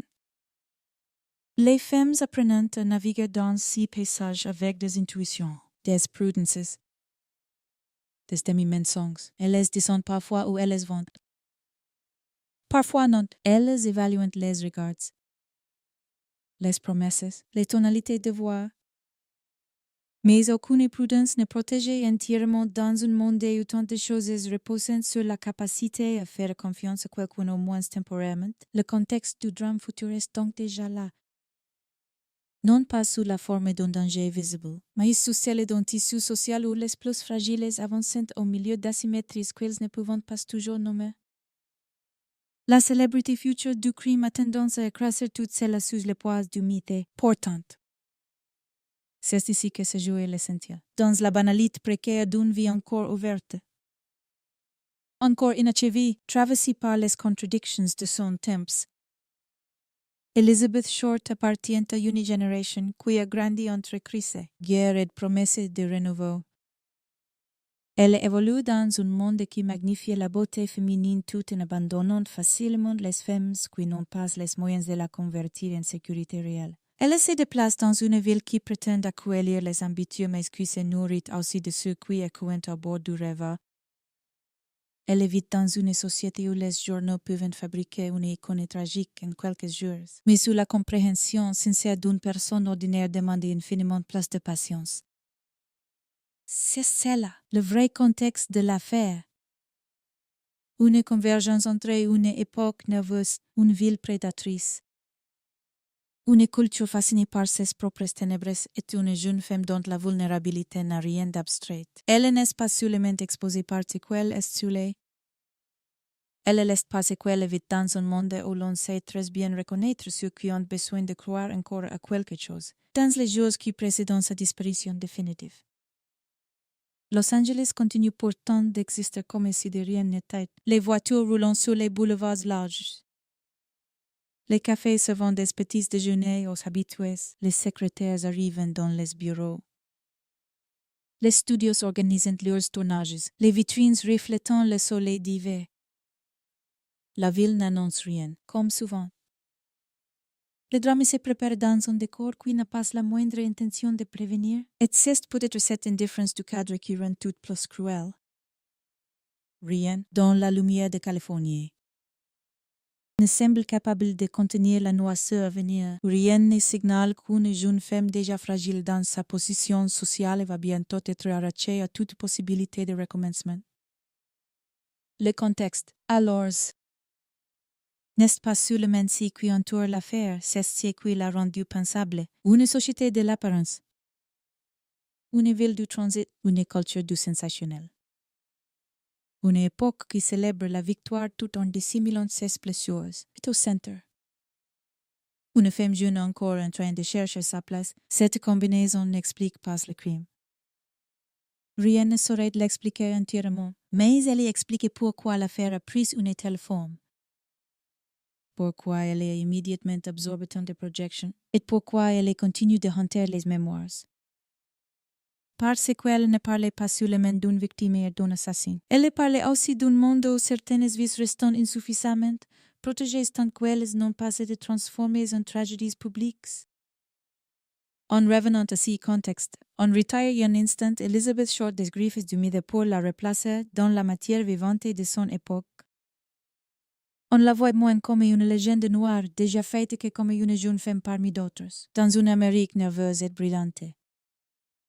Essayant de s'effrayer un chemin à travers les promesses, les faux départs, les regards et les portes entrouvertes, et c'est précisément ce retour à l'avant. À l'avant du sang, à l'avant du surnom, à l'avant du spectacle, qui permet de comprendre la profondeur du drame. Car plus le monde autour d'elle paraissait rempli de possibles, plus l'effondrement à venir deviendra vertigineux. Plus la ville brûlait, plus son ombre allait paraître noire. Plus Elizabeth semblait appartenir à cet horizon de jeunesse incertaine mais encore ouverte. Plus sa disparition future allait frapper l'imaginaire collectif comme une profanation. Le contexte n'est donc pas un simple décor. Il est la peau même de l'histoire. Il est ce qui donne au drame son relief humain, social et presque symbolique. Sans lui, on ne restera qu'un crime célèbre. Avec lui, apparaît quelque chose de plus vaste et de plus douloureux. L'histoire d'une jeune femme qui a vaincu dans une époque pleine de promesses fragiles, au cœur d'une ville qui savait faire croire au miracle tout en préparant. Dans ces marges silencieuses, la possibilité du pire. Si Elizabeth Short avait pu parler sans être interrompue par le vacarme de l'affaire, si sa voix n'avait pas été recouverte presque aussitôt par les manchettes, les suppositions, les récits fabriqués par des inconnus. Elle n'aurait sans doute pas raconté sa vie comme un grand drame noir déjà écrit d'avance. Elle l'aurait peut-être raconté par fragments. Comme on se souvient des choses quand on a longtemps vécu dans le provisoire, par des chambres traversées sans y laisser grand-chose. Par des visages dont on garde surtout les intonations, par des promesses requises avec trop de sérieux. Puis reprises au fond de soi comme des lettres qu'on ne relit plus. Il faut imaginer ces témoignages non comme une confession spectaculaire. Mais comme la remontée lente d'une jeune femme qui essaie d'exister dans un monde où il faut constamment convaincre les autres qu'on vaut la peine d'être attendu. Elle aurait peut-être commencé par dire qu'elle n'a jamais voulu devenir un mystère. Qu'elle voulait simplement que quelque chose arrive enfin. Pas forcément la gloire au sens tapageur du mot. Pas forcément un destin de vedette sous les projecteurs, mais au moins une ouverture, une occasion, une place un peu moins fragile que la veille. Elle aurait parlé de cette sensation si particulière quand les vies sont suspens. Cette impression de se tenir toujours à une seule sans jamais entrer tout à fait dans la pièce. On avance, on s'y prépare, on se présente bien, on sort. On se rend disponible à l'imprévu, on accepte des détours. On attend un appel, un signe. On a chance, et pendant ces temps, les jours passant avec la douceur trompieuse d'une ville qui ne promet jamais explicitement. Mais qu'il laisse toujours croire que demain pourrait suffire à tout changer. Peut-être aurait-elle dit qu'il est difficile d'expliquer à ceux qui vivent solidement ce qui représente le provisoire lorsqu'il devient une manière de habiter le monde. Quand on n'a pas vraiment d'adresse intérieure, pas de lieu tout à fait sûr, pas de rôle bien défini, on apprend à tenir avec des gestes minuscules. On lisse une robe, on arrange ses cheveux, on répète un sourire, on parle de ses projets comme si étaient déjà lancés. On laisse entendre qu'on connaît des gens, on s'appuie un peu sur sa présence. Sur sa faculté d'entrer quelque part, sur cette espérance obstinée qu'un jour quelqu'un remarquera autre chose que la surface. Car la surface, elle est. Les gens la voient très vite, le visage, l'allure, la jeunesse. La manière de porter du noir avec élégance, cette silhouette qui retient une seconde de plus les regards dans une pièce. Mais ce qu'il y a derrière, les longues attentes, l'inquiétude qui revient le soir, la fatigue de dépendre des promesses des autres. C'est là, peu de monde le remarque vraiment. Si elle avait pu témoigner, peut-être aurait-elle dit qu'être une jeune femme seule dans une ville d'illusion. Si n'est pas seulement être vulnérable au danger visible, c'est être continuellement au fait au jugement. Les gens décident vite si que vous êtes, ils vous regardent rire et un soir vous croyant léger. Ils vous voient bien habillé et s'imaginent que tout vous est facile. Ils vous savent sans situation stable et concluent aussitôt que vous avez dû faire de votre charme une méthode. Ils vous prétendent une liberté qui ressemble surtout vous de l'intérieur. À une absence de filet, on peut être entouré et pourtant n'appartenir à personne. On peut être invité sans être protégé. On peut être remarqué sans être reconnu. C'est peut-être cela qu'elle aurait voulu faire comprendre avant toute chose, la différence entre être vu et être connu. Être vu, elle l'était? On se souvenait d'elle, des hommes la regardiant. Des femmes notaient sa présence. Des gens pouvaient en dire plus tard qu'ils l'avaient croisée. Qu'elle avait de l'allure, qu'elle semblait sûre d'elle. Qu'elle avait quelque chose qui poussait à croire qu'une histoire est attachée à un visage, mais être connu. C'est autre chose, c'est être entendu dans ce qu'on ne montre pas.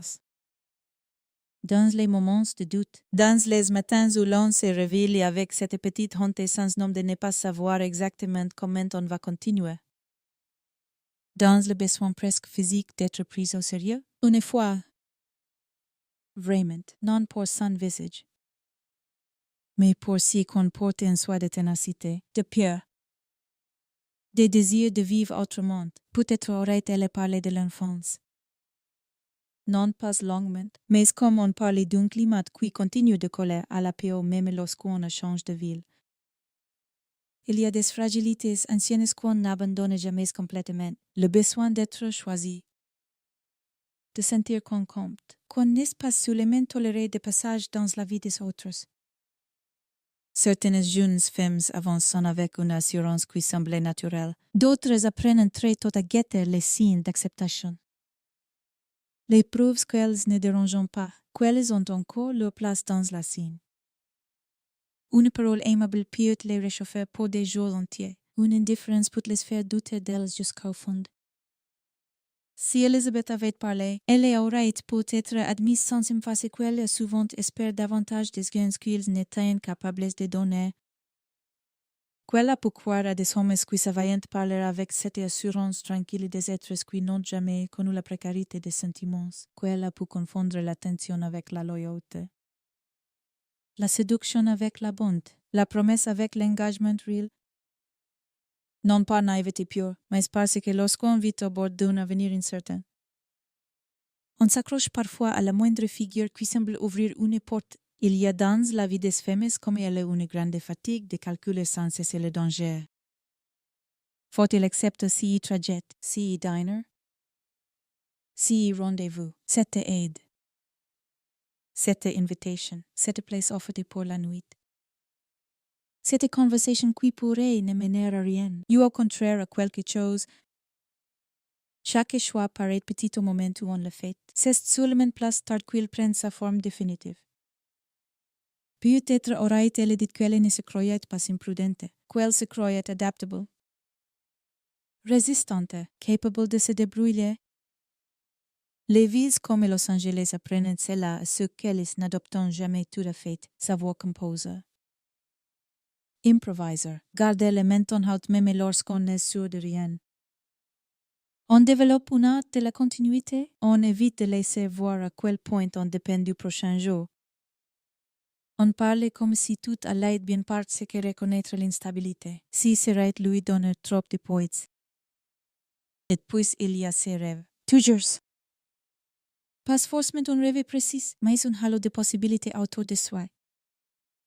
Une impression que le monde n'a pas encore tout distribué, qu'une bonne rencontre peut encore renverser la table, qu'un homme sérieux peut vous aimer convenablement, qu'un projet peut enfin se concrétiser, qu'une vie plus propre, plus douce, place fixe, n'est-ce pas si loin? Peut-être que son témoignage aurait été de travers par cette contradiction, savoir que les choses tiennent mal. Il refuse malgré tout de renoncer à leur amélioration, car on a souvent trop simplifié les femmes de son genre en les peignant comme des chercheuses de fortune. Des reviews sans substance ou des silhouettes flottantes. Or, une jeune femme qui persiste à espérer au milieu de l'instabilité n'est pas vide. Elle est au contraire pleine d'efforts invisibles. Il faut de l'énergie pour rester aimable quand on est inquiète.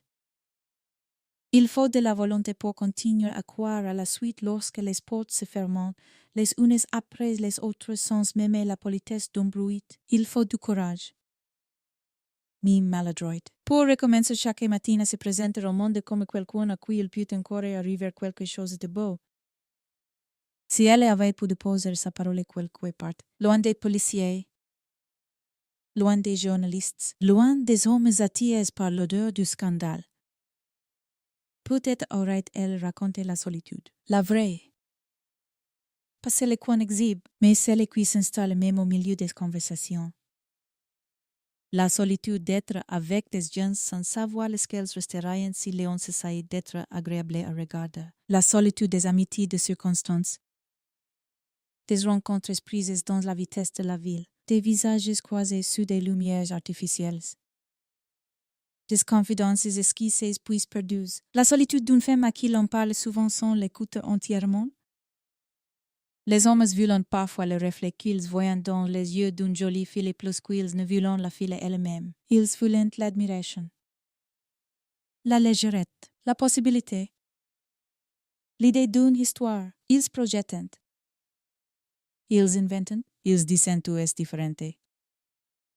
Tu es spécial, tu n'es pas comme les autres. Et ces phrases ont l'air de caresses jusqu'au jour où l'on comprend qu'elles ne disent rien de réel sur quel qui les requiert. Peut-être qu'Elisabeth aurait voulu décrire ce décalage-là. La façon dont on peut devenir, malgré soi. Un écran pour les désirs des autres. Une belle figure sur laquelle chacun écrit sa version. Une fille ambitieuse pour les uns, fragile pour les autres. Mystérieuse pour ceux qui ne veulent pas se fatiguer à comprendre, séduisante pour les prédateurs qui flairent les êtres en mouvement. Ceux qui n'ont pas de cercle solide autour d'eux, son témoignage aurait peut-être contenu aussi une certaine fierté. C'est important de la lui rendre, pas une fierté tapageuse. Mais cette dignité têtue de celles qui ont pu et qui refusent important de se penser comme vainqueuses. Elle aurait pu dire qu'elle aimait se tenir droite. Qu'elle savait le fait de son apparence et qu'elle n'en avait pas honte. Qu'il n'y a pas de crime à vouloir être belle dans un monde qui vous réduit si vite si vous cessez de l'être. Qu'il n'y a pas de faute à vouloir attirer un peu de lumière, quand tant de choses autour de vous tirent déjà vers l'ombre. Elle aurait peut-être dit qu'on se moque facilement des jeunes femmes qui veulent être admirées. Mais est-ce que cette admiration représente parfois la seule monnaie qu'on croit posséder lorsqu'on n'a ni capital, ni nom, ni position, ni certitude? Cela ne veut pas dire que l'on se vend au monde. Cela veut dire qu'on essaie d'exister avec les outils qu'on a. Si sa voix montait encore, elle dirait sans doute qu'elle ne voulait pas être réduite à ses frequentations, et à ses soirées, et à ses déplacements. À ces absences d'adresse fixée, les êtres précaires sont toujours racontés par ce qui manque autour d'eux. On dit qu'elle n'avait pas de foyer stable. Elle dépendait de tel ou tel. Elle est allée d'un endroit à l'autre, comme si la personne se résumait à l'architecture incertaine de sa vie.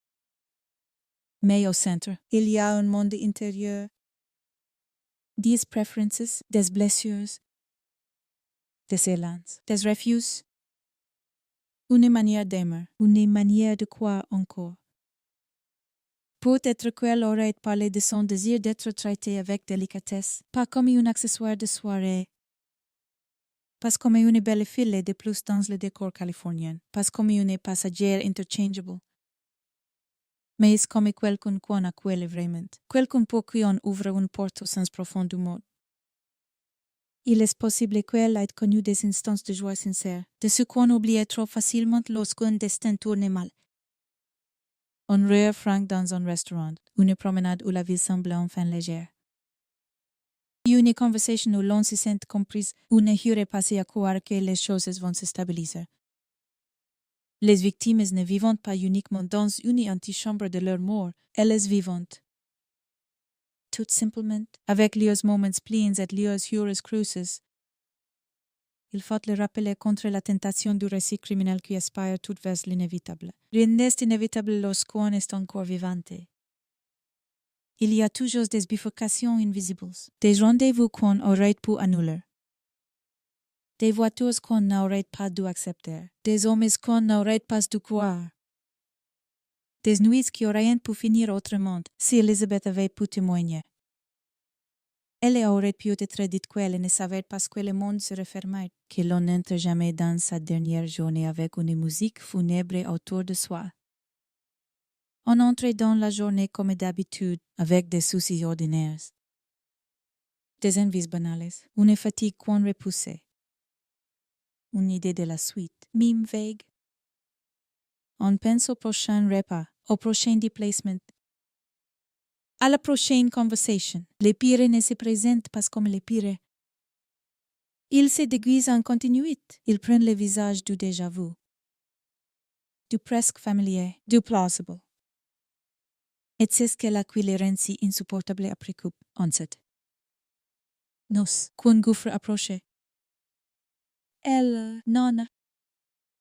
Elle avance encore dans l'épaisseur normale du temps, avec ses besoins simples. Ses calculs de jeunes femmes sans grande sécurité, ses attentes peut-être encore tièdes, peut-être déjà fatiguées, mais vivantes.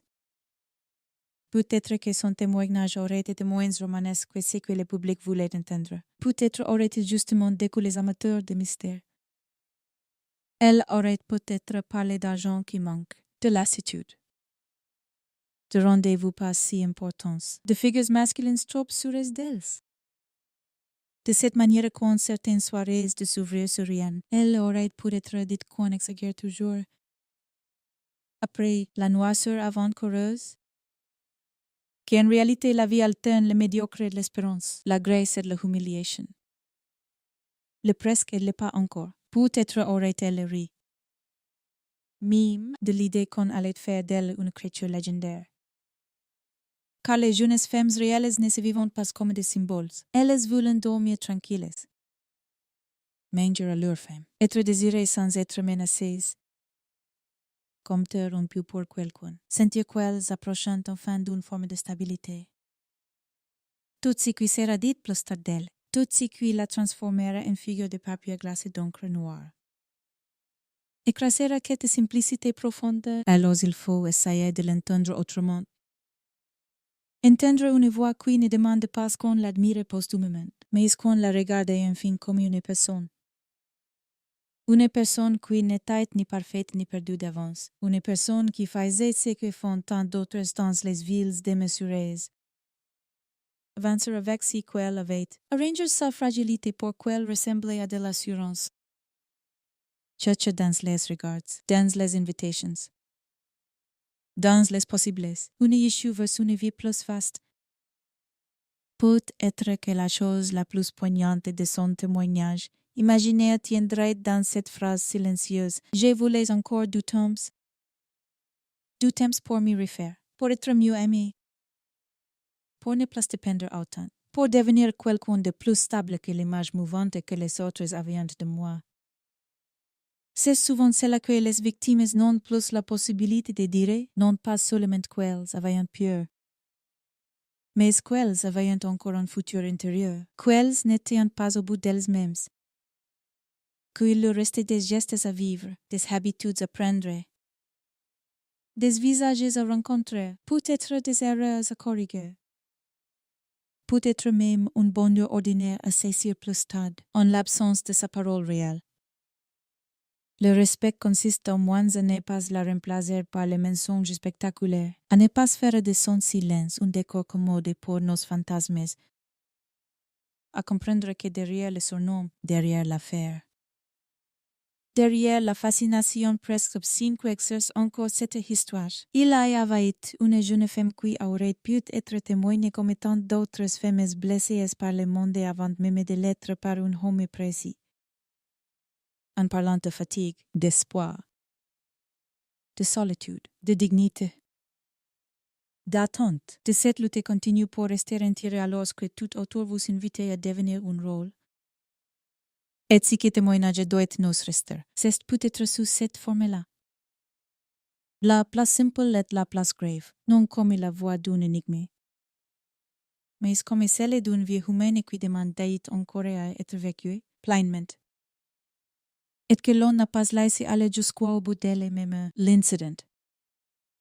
Dans les grandes affaires criminelles, n'arrive presque jamais avec le visage qu'on lui donnera ensuite. Il ne s'agit pas accompagné d'une musique sombre, ni d'un panneau annonçant que tout va désormais basculer.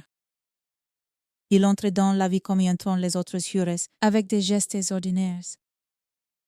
Des déplacements qui présentent sans conséquence, des rendez-vous dont la gravité reste encore invisible. Des attentes banales, des retards. Des décisions prises à demi, parce qu'il faut bien continuer à avancer. C'est peut-être cela, au fond, qui rend cette partie du récit si douloureuse à approcher. Nous savons. Nous, que le couloir se rétrécit. Nous savons qu'une jeune femme marche vers un point de non-retour. Mais elle, non, elle est encore à l'intérieur du temps normal. Elle vit encore dans le monde des petits calculs quotidiens, des espoirs provisoires. Des rencontres possibles, des phrases lancées à voix basse. Des jurés qu'on remplit comme on peut l'incident. Ici, ne doit donc pas être raconté comme un éclat soudain tombé du ciel, mais comme une lente fermeture, presque silencieuse, du réel auto d'Elizabeth Short. Il faut imaginer Los Angeles dans ces jours-là comme une ville qui continue à respirer avec son indifférence habituelle.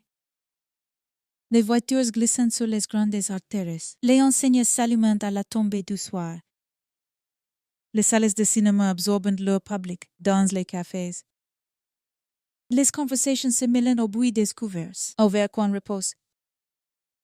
Au rire d'une table voisine, les chambres louées à la nuit gardent cette odeur mêlée de savon fatigue. Des poudres, de cigarettes froides et de draps changes trop vite. Tout continue. Tout ressemble à la continuation ordinaire d'une vie instable. Et c'est précisément là que commence le drame. Il ne faut pas chercher le point de rupture dans une image spectaculaire. Il se trouve d'abord dans l'accumulation des fragilités d'une femme jeune.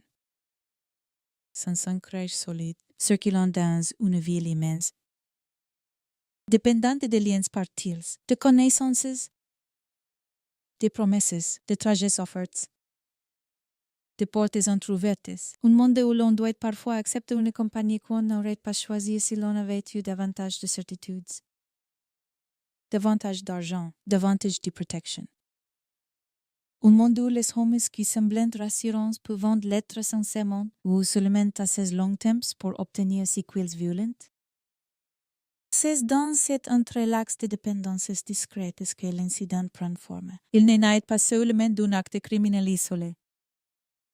Il n'est de la possibilité, pour quelqu'un, d'absorber une jeune femme dans sa zone d'influence sans que rien tout de suite ne paraisse hors du cadre. Il y a probablement eu, dans les dernières heures d'Elizabeth, une continuité trop poussée, quelque chose qui ressemblait encore à la routine d'une existence menée au bord du provisoire, un déplacement de place, un rendez-vous de plus, une conversation de place.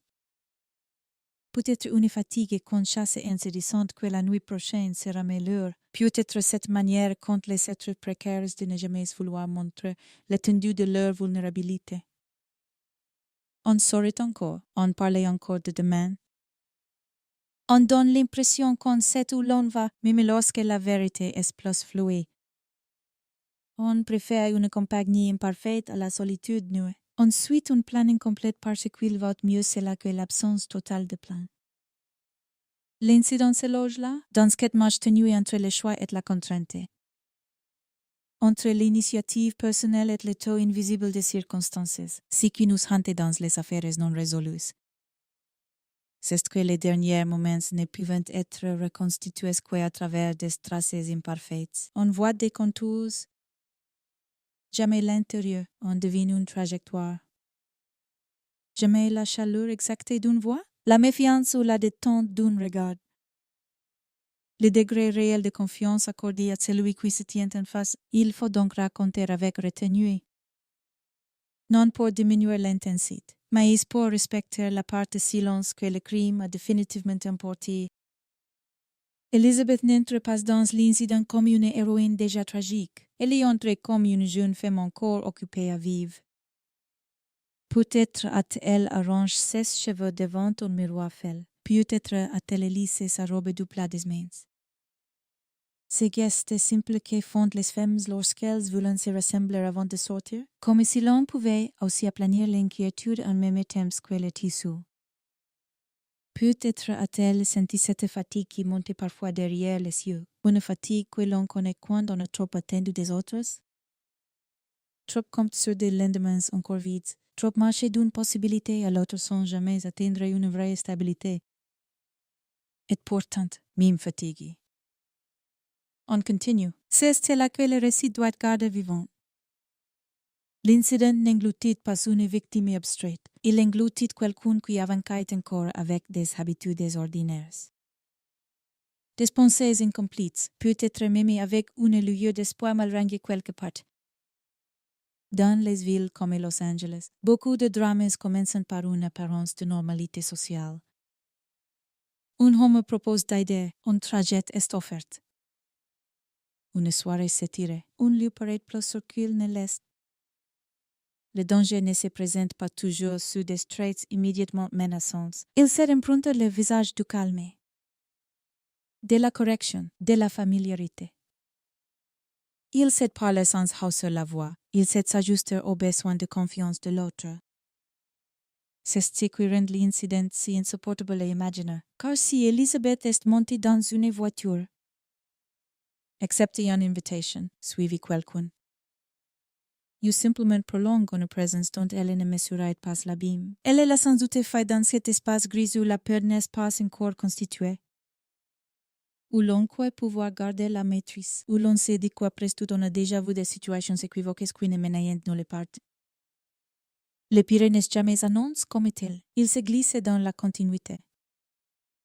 Il ressemble d'abord, et si qu'on connaît déjà, il est possible que le basculement ait été progressif. Peut-être quelques mots de trop, un changement de ton presque imperceptible. Une insistance, une direction qui n'était pas prévue. Une porte refermée avec un son un peu plus lourd que d'habitude, une sensation soudaine dans le ventre.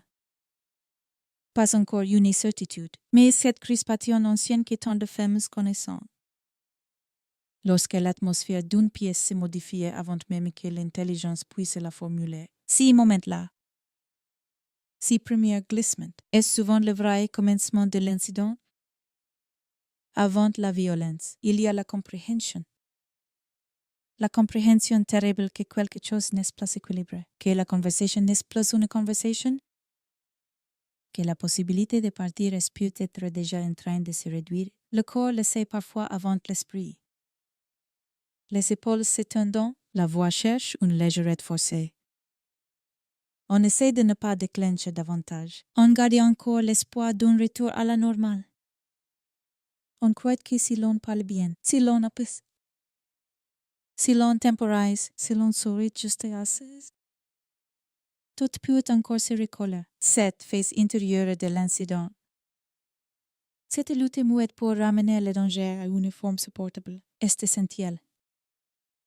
Elle dit quelque chose de la solitude absolue dans laquelle certaines violences enferment leurs victimes à cet instant. Il n'y a déjà plus de témoins véritables, il n'y a qu'un rapport de force qui se referme. Et si l'homme qui se tient devant elle y a préparé quoi que ce soit, s'il est plus calme qu'elle, plus sûr, plus décide. Alors l'écart devient immense. C'est souvent ainsi que les prédateurs agissent. non dans l'explosion désordonnée, mais dans la prise progressive d'un territoire. Ils évaluent, ils rassurent puis déplacent la scène. Ils utilisent la confiance, la fatigue, la dépendance momentanée, parfois même la politesse de l'autre. Une femme qui ne veut pas se croire en danger retarde parfois d'une minute, de quelques secondes seulement. Le moment où elle opposerait un refus plaisant, non parce qu'elle consent, mais parce qu'elle continue d'espérer que le réel va se corriger de lui-même. Cette minute la peut être fatale. Il faut imaginer Elizabeth au bord de cette rupture invisible, encore en train de tenir son rôle de jeune femme sociale dans un monde d'hommes. Encore en train d'essayer de rester dans le langage ordinaire alors que déjà l'ordinaire s'effondre, et puis vient le point où cela ne tient plus. Le moment où la peur devient entière, physique, irrefutable. Là, le temps change de texture. Il se contracte. Les détails se gravent avec une précision atroce. Une odeur, le grain d'une voix, le bruit d'un pas sur un plancher, l'ombre d'un meuble, le foie d'une poignée. Les tissus qui accrochent, les visages menaçants ne sont pas toujours déformés par la rage. Parfois, ils sont d'autant plus terrifiants qu'ils restent en contrôle. Un homme qui a décidé d'ôter à une femme sa liberté, puis sa vie, n'a pas nécessairement besoin de hurler. Il lui suffit de ne plus la considérer comme un être égal, mais comme quelque chose qu'il possédait déjà. C'est là que l'incident cesse d'être une mauvaise rencontre et devient un enfermement. Ce qui se joue alors n'est pas seulement une agression. C'est l'anéantissement progressif de la possibilité pour la victime de rester sujet de sa propre histoire. Chaque tentative de négociation, de fuite, de persuasion se heurter à quelqu'un qui a déjà traversé une frontière morale intérieure. Et plus l'autre demeure opaque, plus la terreur grandit. Car il y a une différence entre affronter un homme en colère et se retrouver face à quelqu'un dont le calme même semble séparé de toute humanité. Dans le cas d'Elizabeth Short, si qui hanter aplastar tant d'observateurs, c'est précisément cette idée qu'elle a pu tomber entre les mains d'un individu capable non seulement de tuer, mais de préparer, de prolonger, de penser son geste au-delà de l'instant, l'incident. Dès lors, n'est-ce pas son dérapage? Il ressemble à l'entrée dans un espace où un seul être décide du sens, du rythme.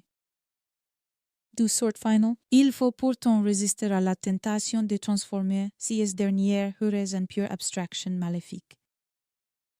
Elizabeth n'a pas disparu d'un seul coup comme un homme avalé par le noir. Elle la traverse.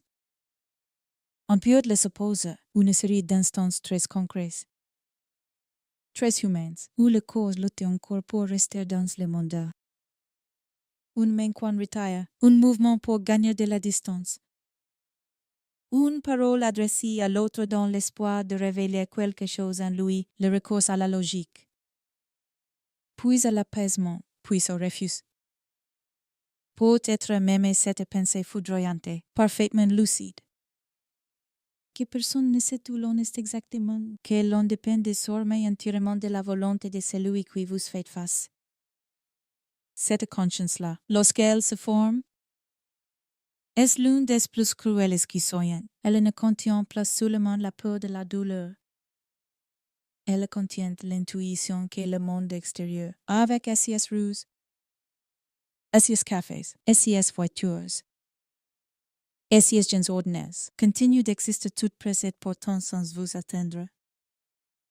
Comme si une vitre épaisse venait de tomber entre vous et les autres, dans cette partie du récit. La ville doit demeurer présente, justement pour accentuer cette séparation. Dehors, Los Angeles poursuit sa comédie lumineuse. Les néons vibrants, des couples sortant des restaurants. Des autobus prenant des passagers, des secrétaires fermant leurs classeurs. Des projecteurs s'éteignent dans les studios, quelqu'un rit à une table. Quelqu'un rentre chez soi et quelque part. Dans une zone retranchée du regard public, une jeune femme comprend que la promesse implicite de la vie urbaine. Cette idée qu'il y a toujours du monde, toujours une issue, toujours une circulation possible, vient de lui être retirée.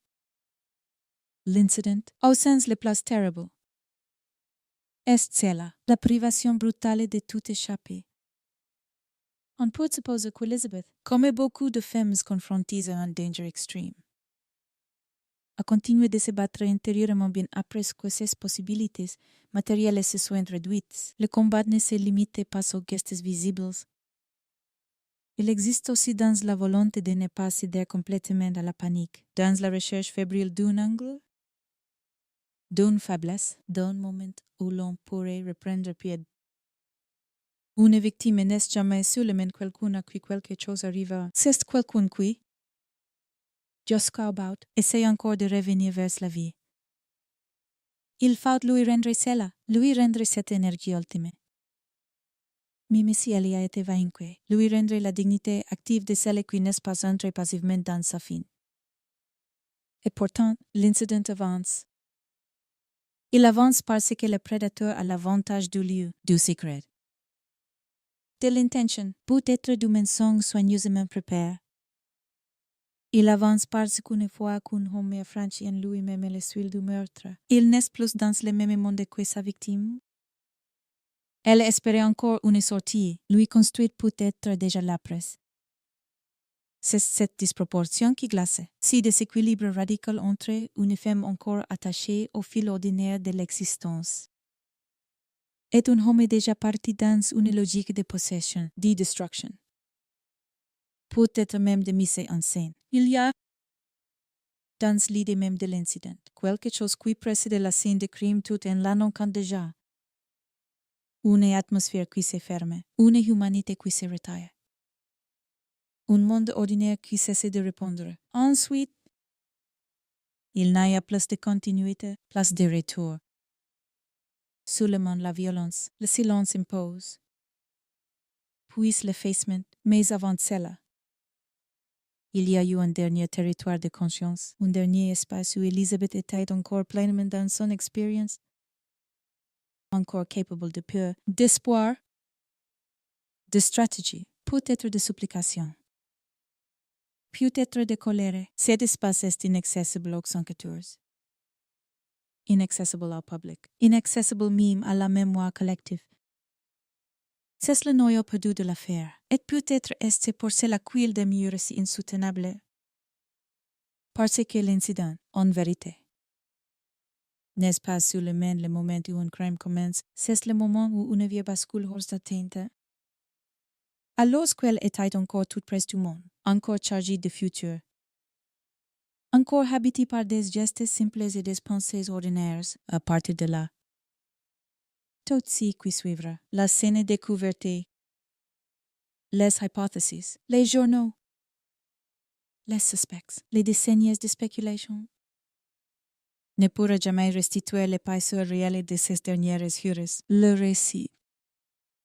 Alors, n'a qu'un devoir.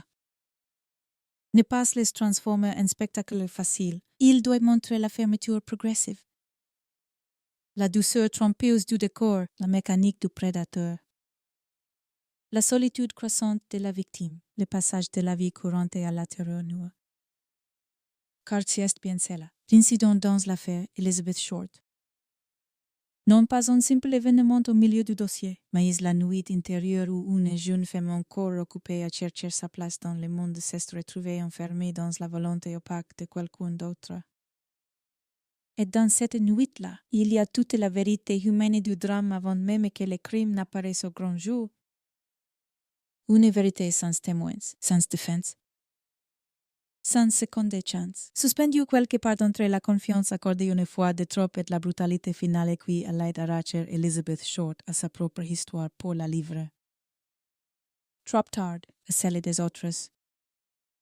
La scène de crime entre dans l'histoire comme certaines images entrent dans la mémoire d'un pays, non pas d'un seul coup, mais par ondes successives, à mesure que le regard comprend, recule, revient. Et se trouve pourtant incapable d'oublier le 15 janvier 1947. À Los Angeles, le matin est de ceux qui trompent par leur tête. L'air paraît presque sec. La lumière à cette franchise blanche des journées d'hiver californiennes. Et les rues, voient de loin, n'annoncent rien d'autre qu'une continuité ordinaire. Il y a des gens qui se mettent en route, des voitures qui passent, des habitudes qui reprennent leur place. Et pourtant, dans un terrain vague de Leimert Park, à proximité d'une rue encore tranquille à cette heure-là, quelque chose attend d'être vu. Non pas caché avec soin, non pas enfoui dans l'ombre profonde d'un lieu inaccessible, mais exposé, ceci dit-elle, déjà qui bouleverse tout. Le meurtre n'a pas seulement produit un corps, il la fabrique une apparition. Quelqu'un a voulu que cette découverte ait lieu, que le choc s'est propagé, que la ville recoive l'image avant même de recevoir l'explication. C'est ainsi que les scènes de crimes les plus troublantes dépassent la simple matérialité des faits. Elles semblent penser contre ceux qui les découvrent, elles imposant leur propre langage de terreur. Au premier regard, l'esprit résiste. Ce que l'on voit paraît trop étranger, trop inhumain. Presque irréel dans la lumière nuée du matin, pendant quelques secondes.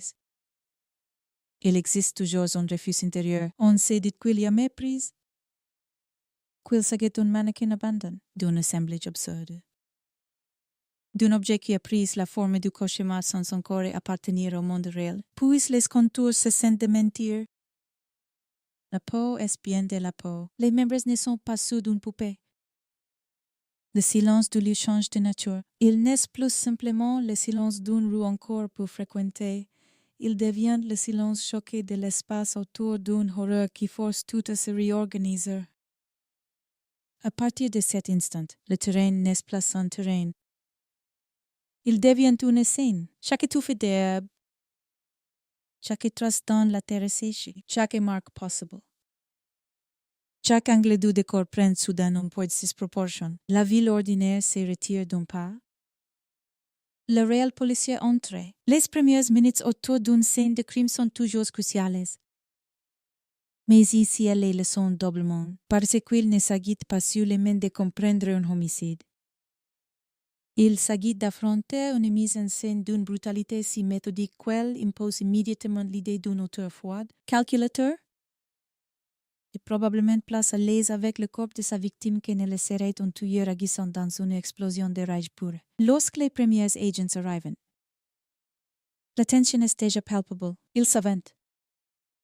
Avant même de disposer de l'ensemble des faits, qu'ils ne se tiennent pas devant une violence ordinaire. Les regards professionnels, celui qui a vu des morts, des querelles ayant mal tourné, des règlements de comptes, des drames domestiques, se heurtent ici à autre chose. Quelque chose de construit, quelque chose qui semble avoir été pensé non seulement pour détruire, mais pour signifier, et c'est précisément ce qui glace le plus. Car une scène de crime où le désordre parlait encore de la lutte, de la panique, de la confusion, laisse au moins percevoir l'idée d'une perte de contrôle. ICI, au contraire. Tout semble indiquer qu'après la mort, quelqu'un a continué, quelqu'un a pris du temps, quelqu'un a agi avec une assurance insoutenable. Quelqu'un a traité le corps d'Elizabeth Short non comme le reste tragique d'une existence interrompue, mais comme une matière sur laquelle prolonger sa domination. Dès les premiers constats, les policiers comprennent que l'affaire sera exceptionnelle. Non au sens glorieux du terme, mais au sens terrible d'un dossier qui dépasse les cadres habituels. Le corps a été déposé dans un lieu visible, comme abandonné à la clarté publique. Et pourtant, la façon dont il a été laissé ne relevait pas de l'abandon négligent. Elle relevait du placement, la posture générale, la netteté anomale du corps. L'impression de composition qui s'en dégage, tout suggère une intention postérieure au meurtre. C'est cette tension entre l'atrocité pure et l'ordre apparent qui désoriente immédiatement les enquêteurs. Dans beaucoup de crimes, l'espace conserve les signes organiques du passage à l'acte, éclaboussures, objets renversés, confusion, ICI, le lieu de découverte, ne paraît pas être le lieu de l'agression initiale. Il ressemble davantage à un theater second, un espace choisi pour ce qu'il produira dans l'œil de celui qui arrive. En d'autres termes, la scène découverte n'est déjà plus seulement une scène de crime. C'est une scène de présentation. Cette evidence, une fois admise, changed out. Elle oblige les enquêteurs à raisonner à rebours si le corps a été transporté ou la mort a-t-elle eu lieu si le lieu a été choisi. Pourquoi que lui si le corps a été nettoyé? Que cherche-t-on à effacer ou au contraire à mettre en valeur? Si le tueur a pu agir après scoop avec tant de temps et de contrôle, qui est-il pour disposer d'une telle image? Toutes ces questions surgissent presque immédiatement, mais elles naissent dans un climat défavorable. Car le caractère spectaculaire du crime attire déjà, comme une feu attire les regards dans la nuit. La presse n'est à dérapace, les curieux non plus. Et avec eux viendront les bruits, les interpretations prématurées. Les contaminations possibles du lieu, les récits approximatifs. Les mots lancés avant d'être vérifiés, pourtant. Pendant quelques instants encore, la scène appartient aux techniciens du réel. On mesure, on observe. En photographie, on essaie de conserver au choc une discipline. Il faut regarder sans se laisser absorber tout à fait par l'horreur. Il faut faire ce que demandent toutes les scènes de crime. Notre ce qui est là, et ce qui manque. Ce qui est là, d'abord. C'est la preuve d'une violence extrême. Mais ce qui manque parle tout autant. Le sang n'est pas à la hauteur de ce que le corps indique, si déficit est capital. Il suggère aussitôt que la mise à mort n'a pas eu lieu sur place, ou pas entièrement. Le corps a été lavé, là encore. Le geste n'est pas seulement pratique, il révèle une phase postérieure. Une relation prolongée de l'auteur au cadavre, une volonté d'effacer certaines traces tout en conservant intacte la puissance visuelle du dépôt final. Si mélange d'effacement et d'exposition racontait déjà un type de personnalité criminelle. Quelqu'un d'assez lucide pour penser aux indices, mais assez sûr de lui pour rechercher en même temps les faits produits. Quelqu'un qui ne fuit pas dans la panique après le meurtre. Quelqu'un qui travaille encore autour du corps, comme si la mort n'avait pas clos son emprise. Les premiers indices sont donc moins des objets spectaculaires que des contradictions matérielles. Un lieu public. Mais pas le lieu du meurtre, un corps nettoyé. Mais exhibe une violence immense. Mais une scène étonnamment matrice. Chaque contradiction ouvre une direction d'enquête. Mais aucune ne livre encore de nom. Très vite. La médecine légale entre dans le tableau, et avec elle les lectures froides du corps. Cette lecture est toujours l'un des moments les plus cruels d'une affaire, parce qu'elle transforme ce qui fut une personne en archive blessée. Les médecins cherchent une chronologie dans les lésions, un ordre dans la destruction. Un langage technique capable de résister au vertige, le corps dit beaucoup. Mais il ne parle qu'à condition qu'on sache l'écouter sans céder à la fascination. Dans le cas d'Elizabeth Short, il dit immédiatement la souffrance, la premeditation possible. Le rapport inhabituel entre le tueur et sa victime, et surtout cette impression insupportable qu'après avoir ôté la vie, l'auteur a poursuivi son travail comme on poursuit un dessin. Les enquêteurs les plus expérimentés savent ce que cela implique. Un tel crime n'émerge pas facilement du néant. Il peut révéler un homme déjà familier de certaines pratiques de contrôle, de certains rituels intérieurs, de certaines dissociations morales profondes. Le mot rituel n'a pas besoin ici d'être compris dans un sens mystique.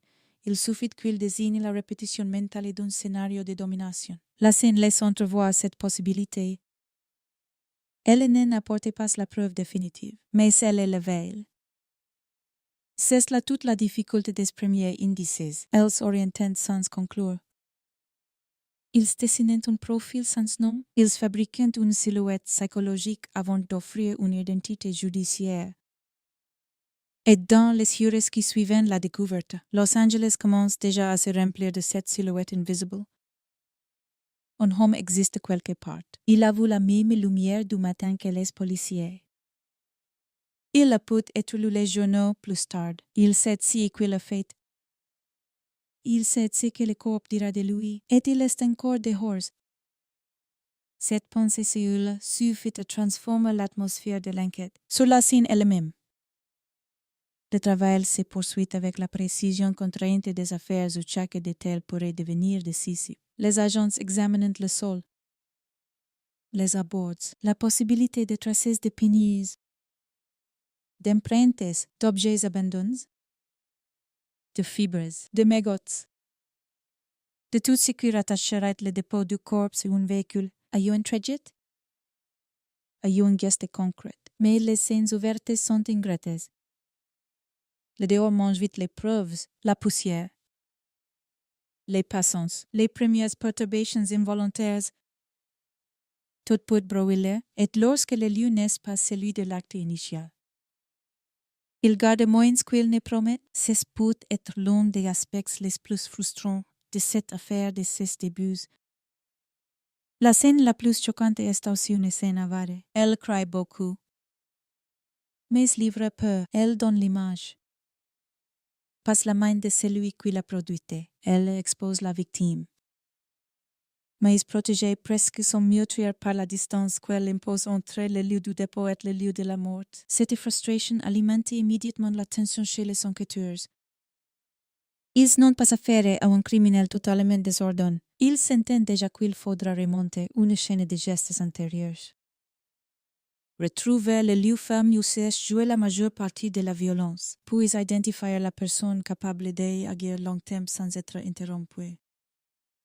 Cela suppose une connaissance du territoire, un véhicule, un espace privé ou semi-privé, une certaine confiance dans sa propre invisibilité. Les premiers indices, loin de simplifier l'affaire, la déployant, ils ouvrent un éventail de possibilités plus large encore que l'horreur de départ. Le corps, lui, devient le centre de gravité du dossier. Autour de lui se présentent bientôt non seulement la police scientifique et les médecins, mais aussi l'appareil médiatique, avec son instinct vorace pour l'exception. C'est là qu'une seconde bataille commence, presque en même temps que la première. D'un côté, les enquêteurs cherchant des faits. De l'autre, la presse cherche des images, des modes, des angles. Or l'affaire d'Elizabeth Short, de cette scène inaugurale, fournit malheureusement tout ce que les journaux les plus sensationnalistes attendent. Une victime jeune, un crime d'une brutalité sans commune mesure, un cadre urbain chargé de fantasmes, une forme de théâtralité morbide qui semblait appeler le récit. Chaque heure est perdue à contenir la propagation publique des détails est une heure gagnée par le brouillard. Mais la scène de crime, en 1947, n'est déjà plus protégée de la curiosité du monde comme un sanctuaire absolu. Elle commence à nourrir l'imagination générale presque en même temps qu'elle nourrit le dossier. C'est ce chevauchement qui abîmera tant de choses dans l'enquête. La difficulté de maintenir une frontière nette entre l'indice et son interprétation. Entre le constat et la légende, pourtant, si l'on reste fidèle à ces premiers moments, c'est que la scène révélée avant tout, ce n'est pas le mythe, mais la méthode. Elle révèle un auteur qui ne se contente pas de tuer dans l'instant, elle révèle une apprêt du meurtre. Un thème prise, une intention poursuivie, un rapport glaçant à la victime comme objet d'emprise totale. Ce sont là les premiers indices véritables. Plus importants au fond que n'importe quel détail pittoresque, ils s'orientent vers un type de violence ou l'humiliation. Le contrôle et l'exposition semblent compter autant que la mise à mort et l'MMA. Ils disent aussi que le meurtrier a probablement estimé le risque. Qu'il pense au transport, au lieu, à l'effet, et qu'il n'a pas simplement agi sous l'impulsion chaotique d'une querelle soudaine. Rien de tout cela n'identifie encore le coupable, mais tout cela resserre déjà le champ psychologique. On ne cherche pas seulement un homme violent. On cherche un homme qui a pu évoluer calmement dans l'après-coupe. Un homme capable de se déplacer entre deux mondes. C'est lui. Clandestin de l'agression et de la manipulation du corps. Et c'est lui, public. De la ville ordinaire où il réparait peut-être ensuite sans éveiller de soupçon immédiat la scène de crime à cette fonction paradoxale. Elle humanise la victime par l'extrême de ce qu'elle lui a fait subir, mais elle donne aussi au meurtrier, malgré lui, une forme de contour. Non son visage, mais son style. Dans les dossiers les plus noirs, le style du crime est parfois le premier portrait du tueur. Ici, il est déjà sinistrement net. Lorsque le corps d'Elizabeth Short quittait enfin le lieu de découverte pour entrer dans le circuit médico-légal, le terrain retrouvait peu à peu son apparence de banalité. Comme tous les lieux frappés par le scandale et après le départ des voitures officielles, mais cette banalité est désormais mensongère. Le site change de nature dans la mémoire de tous ceux qui en posent les yeux, et à partir de lui. L'enquête va se déployer dans plusieurs directions à la fois, l'identification complète de la victime, la reconstruction de ses derniers déplacements, la recherche du lieu initial du crime, l'analyse du profil du meurtrier, la gestion du déferlement médiatique. Tout cela n'est à partir de cette scène première, scène qui n'est déjà plus vraiment un commencement. Puisqu'elle est l'aboutissement visible d'une violence antérieure, mais qui devient malgré tout le point d'entrée public dans l'affaire.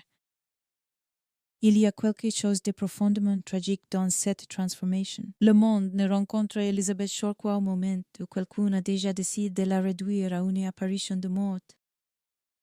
Il faudra ensuite toute la patience des enquêteurs, toute la rigueur des médecins, toute la fragilité des souvenirs de ceux qui l'ont croisé vivante pour tenter de remonter avant cette image, avant ce dépôt, avant cette obscene exposition. Mais en ces matins de janvier, la scène de crime impose à l'œil émotionnel. Elle coupe le soufflet, elle est aimante et les regarde.